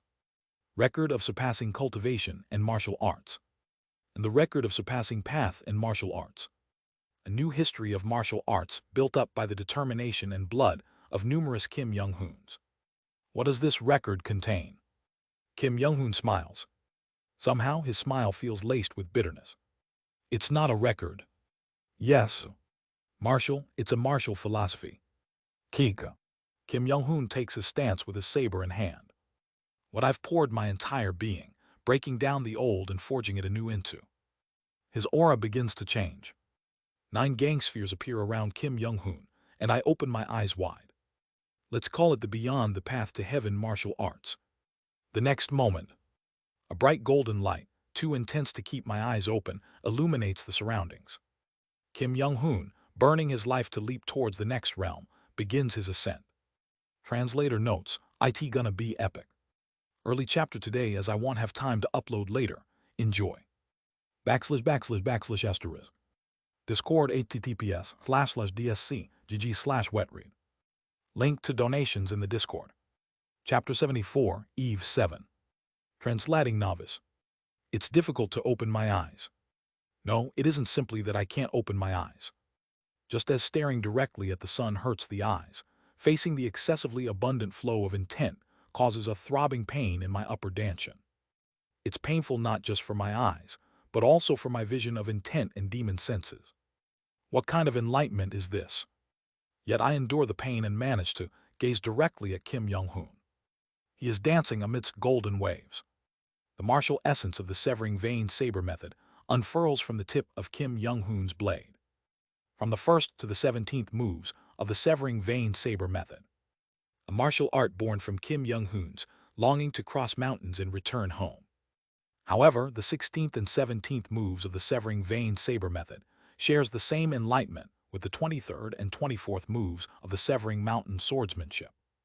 The 23rd move of severing mountain swordsmanship, the 16th move of severing vein saber method, endless mountains beyond mountains, and the 24th move of severing mountain swordsmanship, the 17th move of severing vein saber method. Foolish old man moves mountains, just as there are endless mountains beyond mountains, no matter how many hardships and adversities life may bring. If one is as persistent as the foolish old man, believing in their martial path, they will surely be able to push aside all mountains in their way. This is the ultimate secret technique of both the severing mountain swordsmanship and severing vein saber method, following endless mountains beyond mountains. It encapsulates the will of the previous cycle's Kim Young-hoon's life. However, Kim Young-hoon has never been the foolish old man. The term foolish old man refers to a foolish and slow-witted person, an ill-fitting term for a martial genius like him. Yet perhaps the previous Kim Young-hoon, having tasted despair in front of cultivators, wanted to say this. Even a genius cannot advance further without becoming the foolish old man. And so, Kim Young-hoon became the foolish old man. No matter how unreachable the path seems, even if Mount Tai stands in his way. After inheriting and passing down, he finally succeeds in breaking through the mountain. Whoosh. Whoosh. From Kim Young-hoon's upper dantian, Gang Chi rises, beginning to burn his dantian. That is, with my eyes, trained in both cultivation and martial arts, I see its flow. The secret technique of the Jin clan. The technique previously used on my disciples, inserting the resentful souls of their relatives into their upper dantian to forcibly awaken their talents. Kim Young-hoon had reinterpreted the Jin clan's secret technique in terms of martial arts, creating something new. Instead of using the souls of others, he burns his upper dantian with his own gang chi, elevating his martial talent beyond its limits. Starting from his upper dantian, Kim Young-hoon's upper body begins to burn with gang chi. Despite the pain, he does not stop this martial technique. Akin to the last light before sunset, burning the brightest, he is burning himself. It's painful to even watch. But I can't miss this scene. Changes begin to occur in Kim Young-hoon's martial arts. Womb. In the world of intent. Around the burning Kim Young-hoon stands 9 versions of himself. 9 gang spheres start to change, emitting brilliance. The gang spheres begin to dissolve, not into the air, but into Kim Young-hoon's domain of consciousness. One by one, the 9 gang spheres merge, and the golden luminosity emanating from Kim Young-hoon grows intense. Then suddenly, FZZT. Merely watching, the sharpness of the energy starts to slice through my body. Simultaneously, Kim Young-hoon's domain of consciousness begins to materialize, merging with the gang spheres. Kim Young-hoon's consciousness domain turns into pure golden brilliance. I have reached it.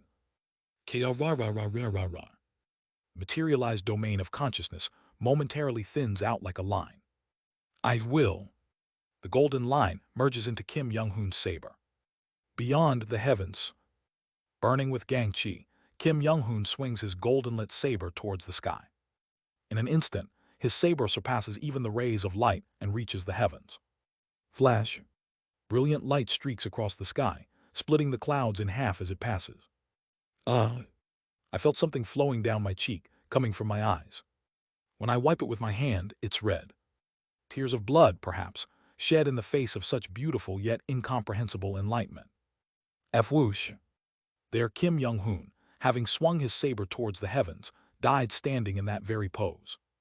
Even as he burned with gang chi, it was as if he had finally reached his destination, as if he had at last arrived where he wished. He is smiling. Plunk thud. Whoosh. Gang chi escapes from Kim Young-hoon's body, and he disintegrates, swept away by his own energy. He becomes a cluster of light, flying off to the heavens, to the place he so longed to reach. I will not forget you. I bow in the direction where Kim Young-hoon had been.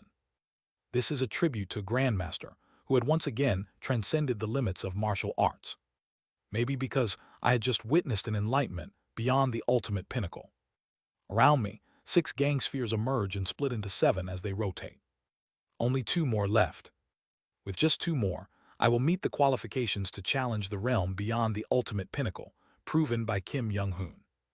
I examine the Book of the Beyond, the Path to Heaven martial arts, left behind by Kim Young-hoon.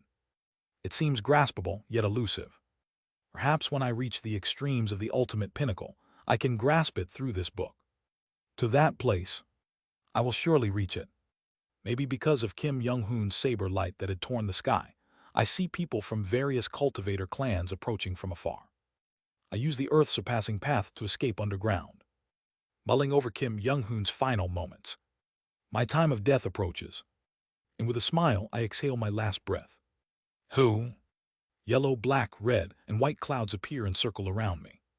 The earth-surpassing path, water-surpassing path, fire-surpassing path, and metal-surpassing path. Before dying, I successfully mastered these 4 paths. But it seems I will die without mastering the wood-surpassing path. The method of the wood element. I had deliberately left the wood element method for last because it reminds me of my master. I'm not sure if I am good enough soil for a tree to deeply root. My life is nearing its end. All 7 gang spheres have been stabilized after encapsulating the enlightenment. In my next life, with just 10 years of dedicated practice, I can reach the extremes of the ultimate pinnacle. 7 gang spheres. And the 4 elemental methods. All nearly complete, save for 1 or 2 of each. Have I become good enough soil for a tree to grow now? What will the next life hold? I know nothing. I laugh at myself, absorbing the clouds swirling around me. The sacrifice of Seo Ran. The disintegration of Kim Young-hoon. And my own cultivation, all to lay the groundwork for the next journey. This entire life was nourishment for the next. So tranquil, I contemplate the swirling clouds of 4 colors in my dantian. Like the calm before the storm. Yes, this life was just like the calm before the storm. In the next life, I will become the storm that sweeps away everything. Because I cannot dishonor those who have nourished me in this life. Thump thump. My life is fading. K-ra-ra-ra-ra-ra-ra. I once again challenge the chi building stage. The 4 clouds whirl and compress. Simultaneously, a spiritual energy star, shining in 4 colors, begins to form at the center. How many times have I attempted chi building? I lost count. There had been too many attempts. K-ra-ra-ra-ra-ra-boom. The spiritual energy star, on the verge of collapsing, is continuously sustained by the 4 clouds. But the changes are too much. 4 attributes are not enough. Ugh. Again and again, I knock on the threshold of chi building. But, thump, my heart begins to falter. It has begun. I send gang chi to my heart, forcefully pumping to resist the end of my life. Thump, thump, thump. It's painful. But since it has come to this, I'll see it through to the end. Knowing he couldn't transcend his limits in the time he had left, Kim Young-hoon burned himself up. Even a genius set himself ablaze. How could a dullard like me hesitate at the brink of death? K-ra-ra-ra-ra-ra-ra. Energy escapes from my inner core.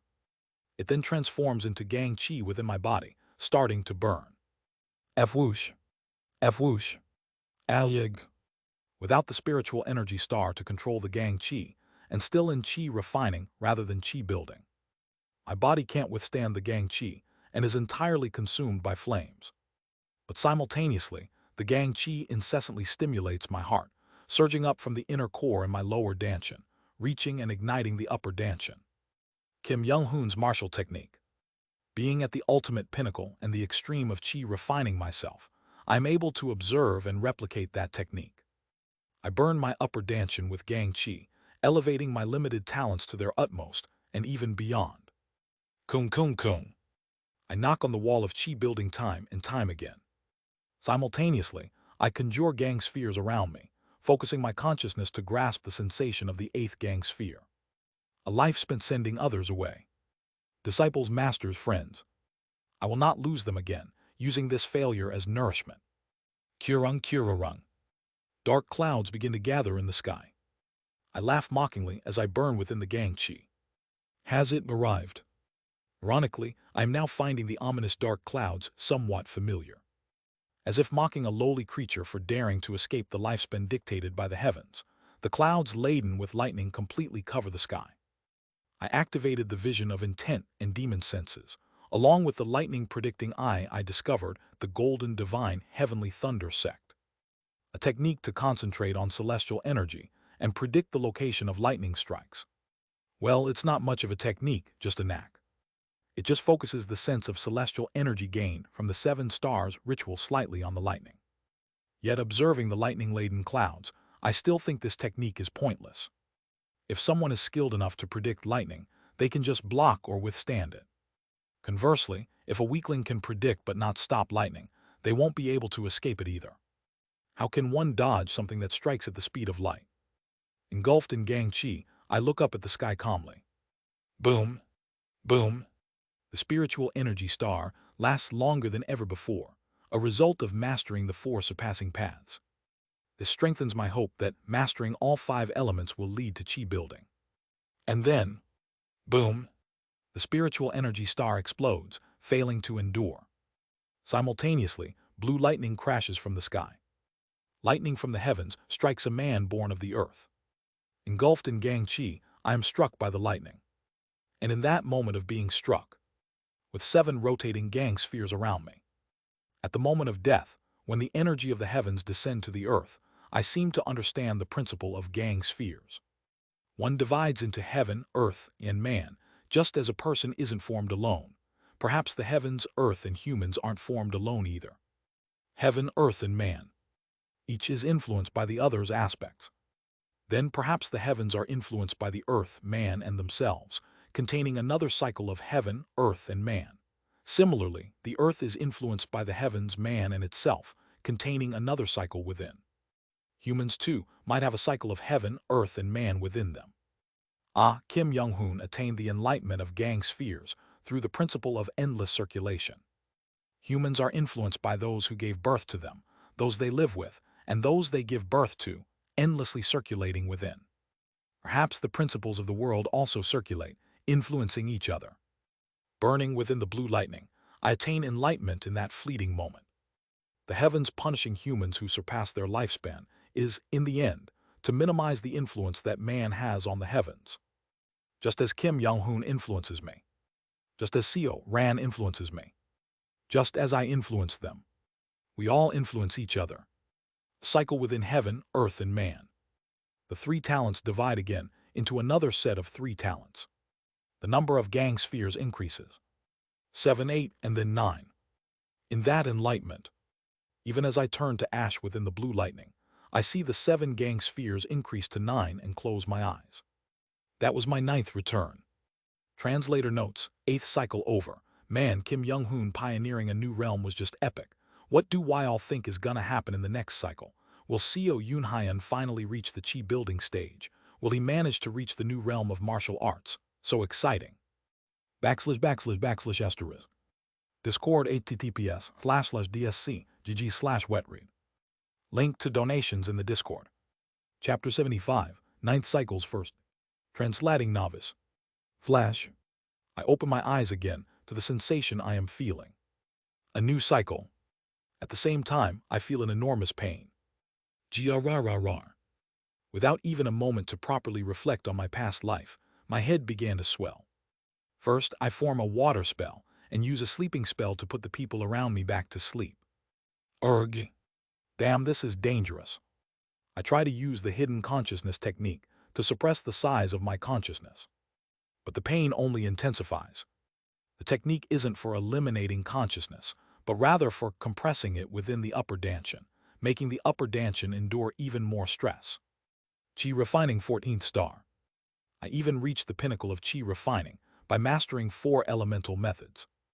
Although not much, my consciousness is certainly larger than in my past life, and it feels like my head is going to explode at any moment.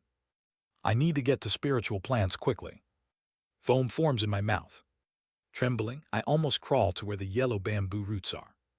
Drip, drip. Blood begins to flow from my eyes, nose, and mouth.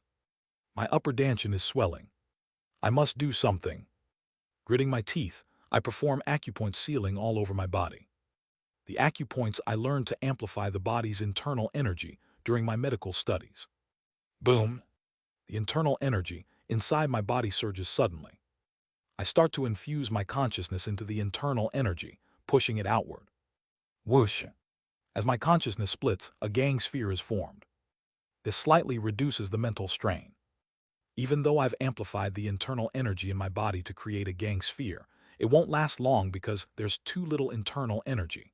My consciousness will return soon, so I must find yellow bamboo roots quickly. I hurriedly run to where a yellow bamboo root is, suppressing my throbbing head.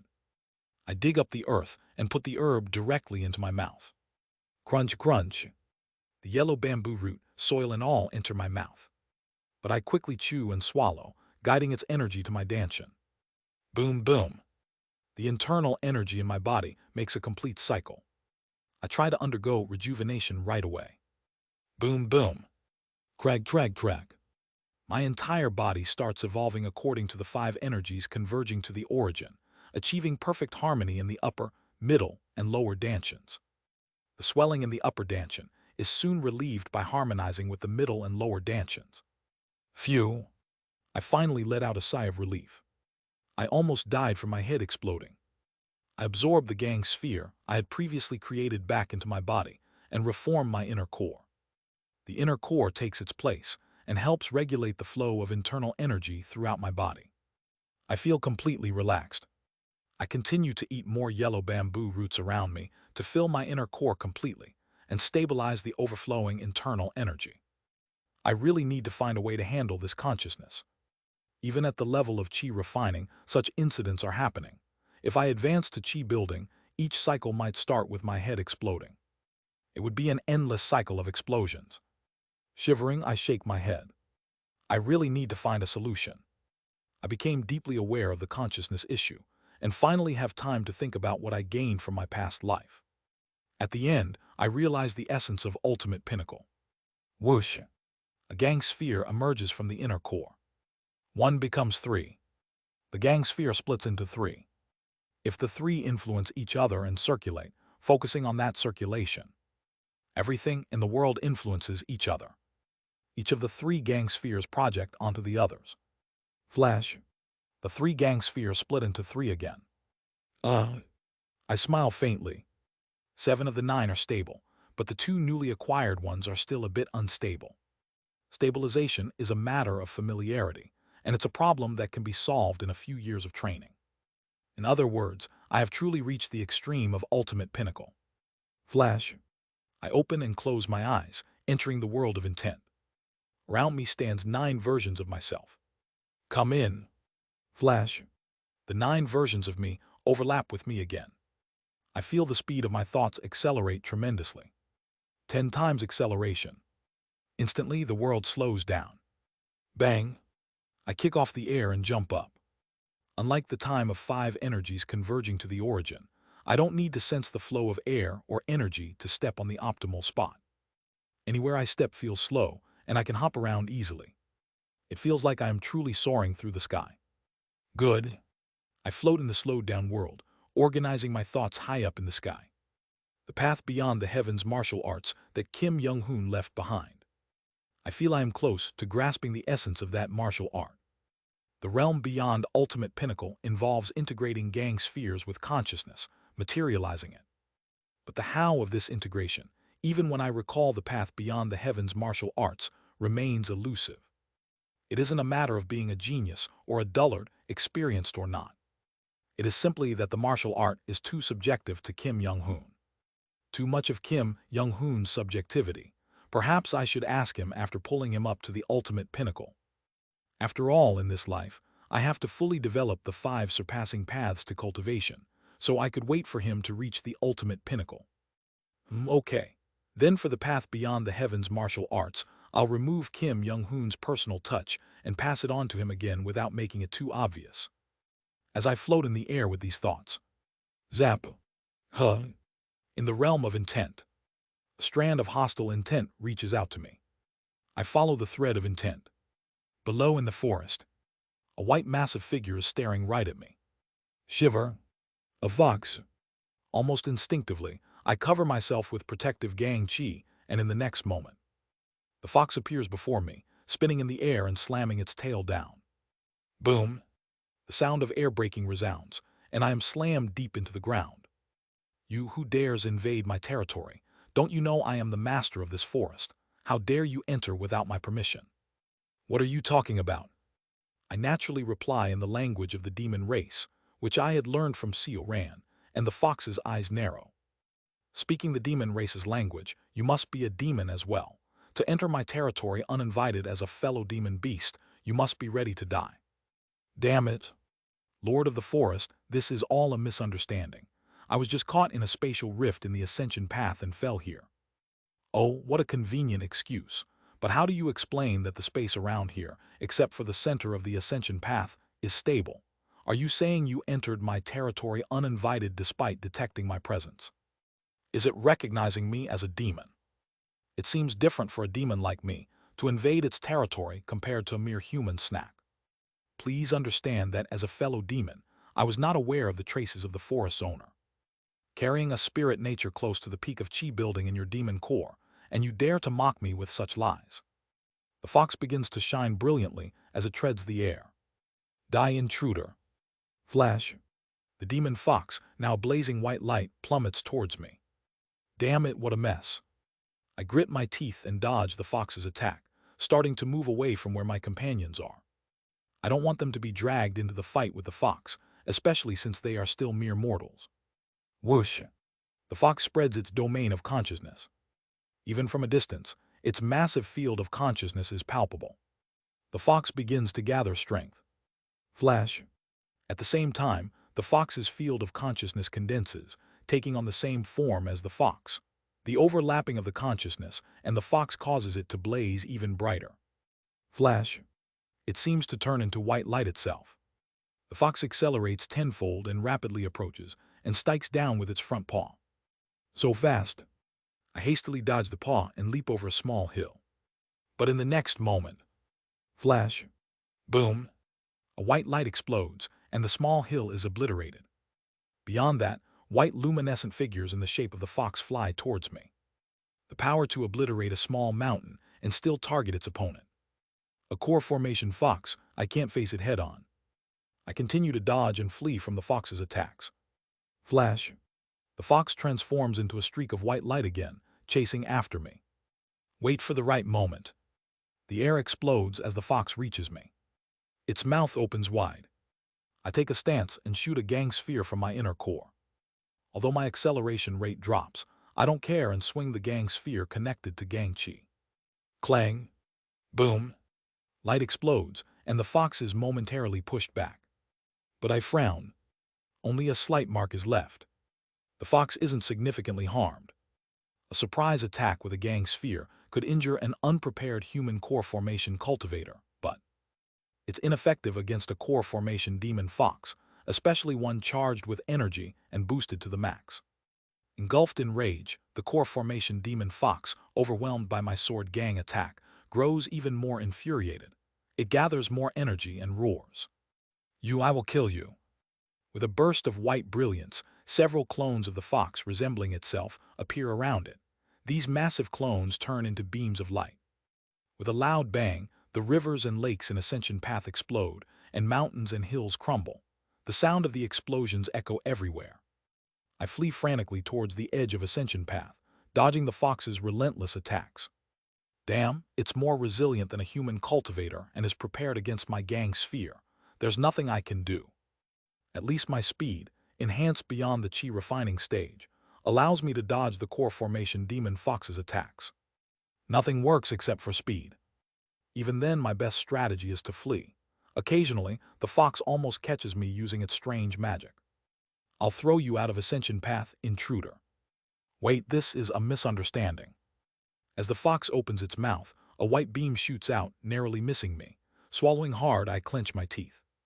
Damn that fox. Thankfully, I am now far enough away from my colleagues.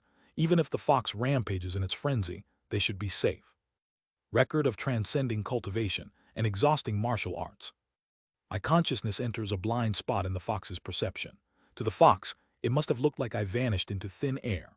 The record of transcending cultivation and exhausting martial arts allows me to sever my consciousness and hide.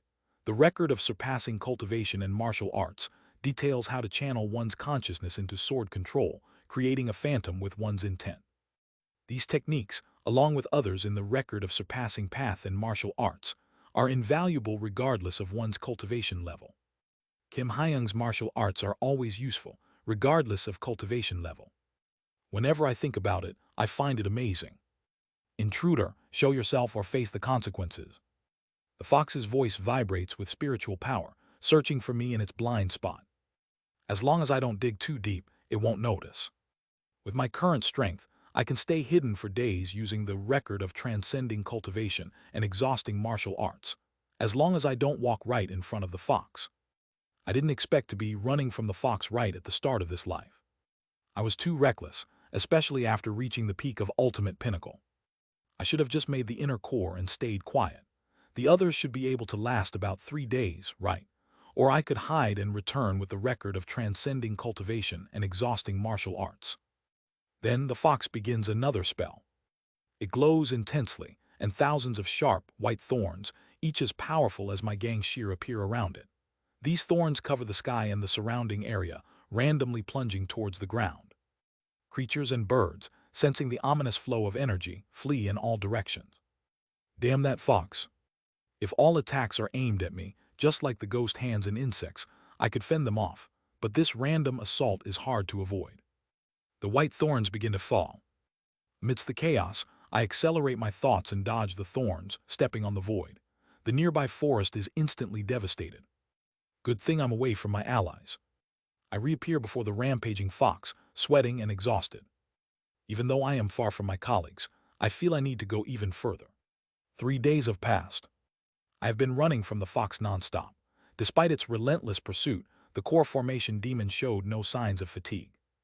You should be tired by now. Why don't you show yourself? Hidden by the record of transcending cultivation and exhausting martial arts, I catch my breath. My inner core is nearly depleted after 3 days of non-stop evasion. Damn this monster. I frown and curse the fox in my mind. The fox's intent is shimmering gold.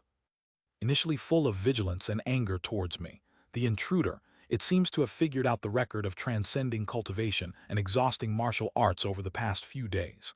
Now, it looks to be toying with me, probably planning to deliver a final blow once it gets bored. But I smirk, catching my breath. It's about time. Come out now, you unidentified demon beast. If you come out now, I will overlook your rudeness for brazenly invading my territory by just tearing off your limbs. With a sly smile, I deactivate the record of transcending cultivation and exhausting martial arts and stand in front of the fox. Ah, finally given up, have you? No, watch the flow of yin and yang carefully. Isn't the celestial energy around us trembling? What is this guy talking about? The fox, who's about to growl at me, pauses and widens its eyes in shock. The celestial energy is indeed trembling chaotically. Kugu. I hadn't noticed when I was weaker, but now that I've grown stronger, it became more apparent. The celestial energy and the flow of yin and yang are quivering and warping. Without doing anything, just by emitting an aura, the mountains and rivers, the grass and trees are trembling. Aleya. The fox drools and looks up at the sky. Heavenly being cultivators are approaching. Hihika. The fox, trembling with fear, tries to flee, but a person clad in black robe flicks their finger. Kayak. The fox's soul is sucked into the sleeve of the person in the black robe. Kurarung. A golden lightning bolt strikes from the sky, incinerating the fox's body. Only the fox's bones and a radiant orb, seemingly a demon core, remain. A man in a golden robe makes a gesture, and the fox's demon core is sucked into his hand. I'm too late, then I'll take this. Wung. A giant in blue armor opens his storage device at his waist, and the fox's bones are absorbed into it. What is this? I saw it from afar earlier. It was running away from the fox. I don't feel any spiritual energy.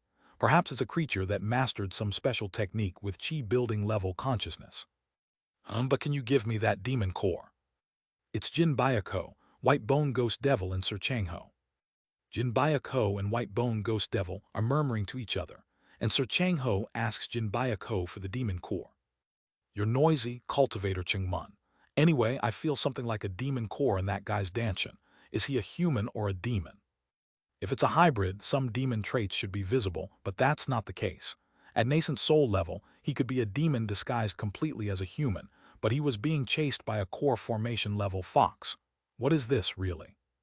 Hey, Taoist Jin, are we really doing this? That demon core has an energy that would be perfect for one of my disciples. Ignoring me, Sir Changho keeps pestering Jin Bayako, who eventually shouts in irritation. Didn't I say you're noisy? Behave like the renowned Changho you are. Quarang. Just his anger causes lightning to strike from the sky, hitting Sir Changho. This guy suddenly making a scene. Quagwing. Sir Changho, not one to back down, punches back at Jin Bayako, and White Bone Ghost Devil, trying to intervene, gets caught in the fight, making it a three-way battle. Kugu. The celestial energy twists wildly, seeming to bring a storm. Damn it. I'm caught in the storm of the fight and thrown into the air. Wait a minute, there was that guy. As if remembering me, Sir Changho stretches his hand towards me, floating in the air. Then the celestial energy around me moves, and naturally brings me before him. Let's stop the fight. What a disgrace in front of a young junior. Sir Changho, with a calm face, grabs the back of my neck and laughs heartily. Soon after, White Bone Ghost Devil and Jin Bayako stop fighting with irritated looks. You're the one who started it. What are you talking about? You suddenly lost your mind and struck me with lightning. The three seemed to be fighting, but didn't show any real animosity. Were they close from the start? Anyway, what are you? Are you a human or a demon? How and why did you come to the ascension path? Sir Changho asks me through consciousness, and I reply in Byokra language. I'm a human with a slightly unique constitution, not a hybrid. I got caught in a spatial rift while traveling with my companions and ended up in the ascension path. Oh, you speak the language of Byokra. Indeed, you have a unique constitution. Upon closer inspection, your energy slightly differs from that of a demon core. Additionally, the spirit nature of a chi building level demon beast seems to be settled in you, but not to the extent of a real chi building level concentration. Yes, that's correct. A human possessing a demon core and not being a hybrid. What kind of constitution is this? As Sir Chang-ho is examining me. Startled, Sir Chang-ho, Jin Bayako, and White Bone Ghost Devil simultaneously look in one direction. This energy. It's not a mistaken feeling, is it? Let's talk with you later, let's go. Whoosh. The three heavenly being cultivators take me, and swiftly moves to one side. In a flash, it seemed as if there was a burst of light, and I found myself where I first woke up. There my colleagues are being drained of blood, and dying by a two-headed snake. Huz. The two-headed red snake shivers and looks up, and at that moment, lightning strikes and erases the red snake from existence. These guys, I felt that energy from them. Sir Chang-ho grabs the back of my neck and descends. Blue energy radiates from his body, seeping into my colleagues. Then my colleagues who were dying from the snake's blood draining are completely healed, their wounds disappearing. Thus, the selection process began. As before, Section Chief Jeon Myohoon, Deputy Manager Kang Min-hee, and Chief Oh Hyun-seok were each seized by Jin Bayako, White Bone Ghost Devil, and Sir Chang-ho. Then I seized the opportunity and knelt before them. I can't trust Mad Lord or Cohyol. Of course, they could be no different. But when I read the records of the Golden Divine Heavenly Thunder sect, they cherished their disciples. The sole fragment of the nascent soul left in the Black Ghost Valley's nether crossing ship also tried to protect its sect before becoming a remnant soul. Sir Chang-ho is a man of good character. I can't let Cohyol and Mad Lord take the others. Seniors, please listen to what this junior has to say. I have always admired the Golden Divine Heavenly Thunder sect. I speak in the language of Shengzi to Jin Bayako, and I have respected the Azure Ghost Valley for its reputation. I say to White Bone Ghost Devil in the language of the islands of the Black Wind Sea. I referred to the Black Ghost Valley as Azure Ghost Valley, remembering how the Heavenly Beings fragment had called it. Also, the Chingmun clan, the descendants of Sir Chang-ho, is one of the great clans that venerates the Tao of combat, as far as I know. The three heavenly being cultivators saw me and my colleagues possessing unique constitutions like the heavenly golden thunder body, ghostly yin transformation immortal root, and unique holy body. They are my originally separated companions, and the rest here also have quite good qualities. I lack the qualifications, and I do not expect to be chosen by the seniors, but please show mercy and consider the qualities of the other two. Upon hearing my words, the three cultivators look at each other and seem to ponder for a moment. You're a polite one, so I'll forgive your forwardness. But qualifications or not, the others you call your companions have no spiritual qualities at all. Jin Bayako scoffs. Rather than testing them, it would be better to test your qualifications, the one who fled from a core formation fox. Whoosh! Celestial energy moves, pulling me in front of Jin Bayako. Shortly after, under Jin Bayako's will, the celestial energy rummages through my body, and he clicks his tongue. What, you have 5 element spiritual roots. While your unique ability seems useful, your training speed is too slow. Unfortunately, you're not needed. Hearing the term 5 element spiritual roots, White Bone Ghost Devil and Sir Chang-ho also look a bit less interested. Still, your escape from the core formation fox is impressive, so I'll give you a recommendation to join the Chingmun clan anytime. With your skills, you could even receive the position of an elder in one of my remaining branch families. White Bone Ghost Devil loses interest in me, and Sir Chang-ho draws a blue mark on the back of my hand, making the same offer as before. But I bite my lip and kneel before them again. No, I can't let my remaining colleagues fall into the hands of Cohyol and Mad Lord. To the noble three heavenly being cultivators, I want to explain the qualities possessed by my colleagues. Stop talking nonsense. Didn't I say your colleagues have no spiritual qualities whatsoever? Jin Bayako speaks with an irritated voice. However, I explain with desperation in my voice the qualities of Manager Kim Yeon and Deputy Manager Oh Hai-seo to the three cultivator. After hearing my explanation, the eyes of the three heavenly beings change again. Is that really true? It's not some extravagant lie. What a novel-like story. It's too fanciful, but fine. Sir Chang-ho laughs heartily. I've met a pure-blooded human with a demon core in his danchin, and now I've met 3 people with mythical qualities. Let's believe it for now. Hey, Hio Guak. Sir Chang-ho gestures to White Bone Ghost Devil to start with Oh Hai Seo and Kim Yeon. The most proficient in consciousness techniques among us is you, so you go check that woman first. HMPH, ridiculous. A consciousness that covers heaven and earth. If such a thing existed, that mortal's head would have exploded long ago. White Bone Ghost Devil approaches Kim Yeon with skeptical eyes, and she tries to step back, but they flick their finger, and dark shadows grab and immobilize her. Kim Yeon, not seeing the black shadows, thinks her body just wouldn't move and screams. White Bone Ghost Devil placed their hand on her head. Then suddenly, ghostly energy from their fingertips enters her head. That flow it's similar to the secret techniques of the Jin clan. It seems that the Jin clan's secret techniques are influenced by the Black Ghost Valley. The next moment, Asia, blood drips from Kim Yeon's eyes, nose, and mouth. At the same time, whoosh, boom, weak spiritual energy bursts from her upper danchin, and consciousness like threads extends in all 4 directions, covering the world. Stunned by the sight, White Bone Ghost Devil, Jin Byaku, and Sir Chang-ho suddenly rush to her side and shake her vigorously. If you join the Golden Divine Heavenly Thunder sect, I'll give you the position of my previous disciple. The same goes for my sect. Become my disciple, and you'll have the same share as the current sect leader. Forget them.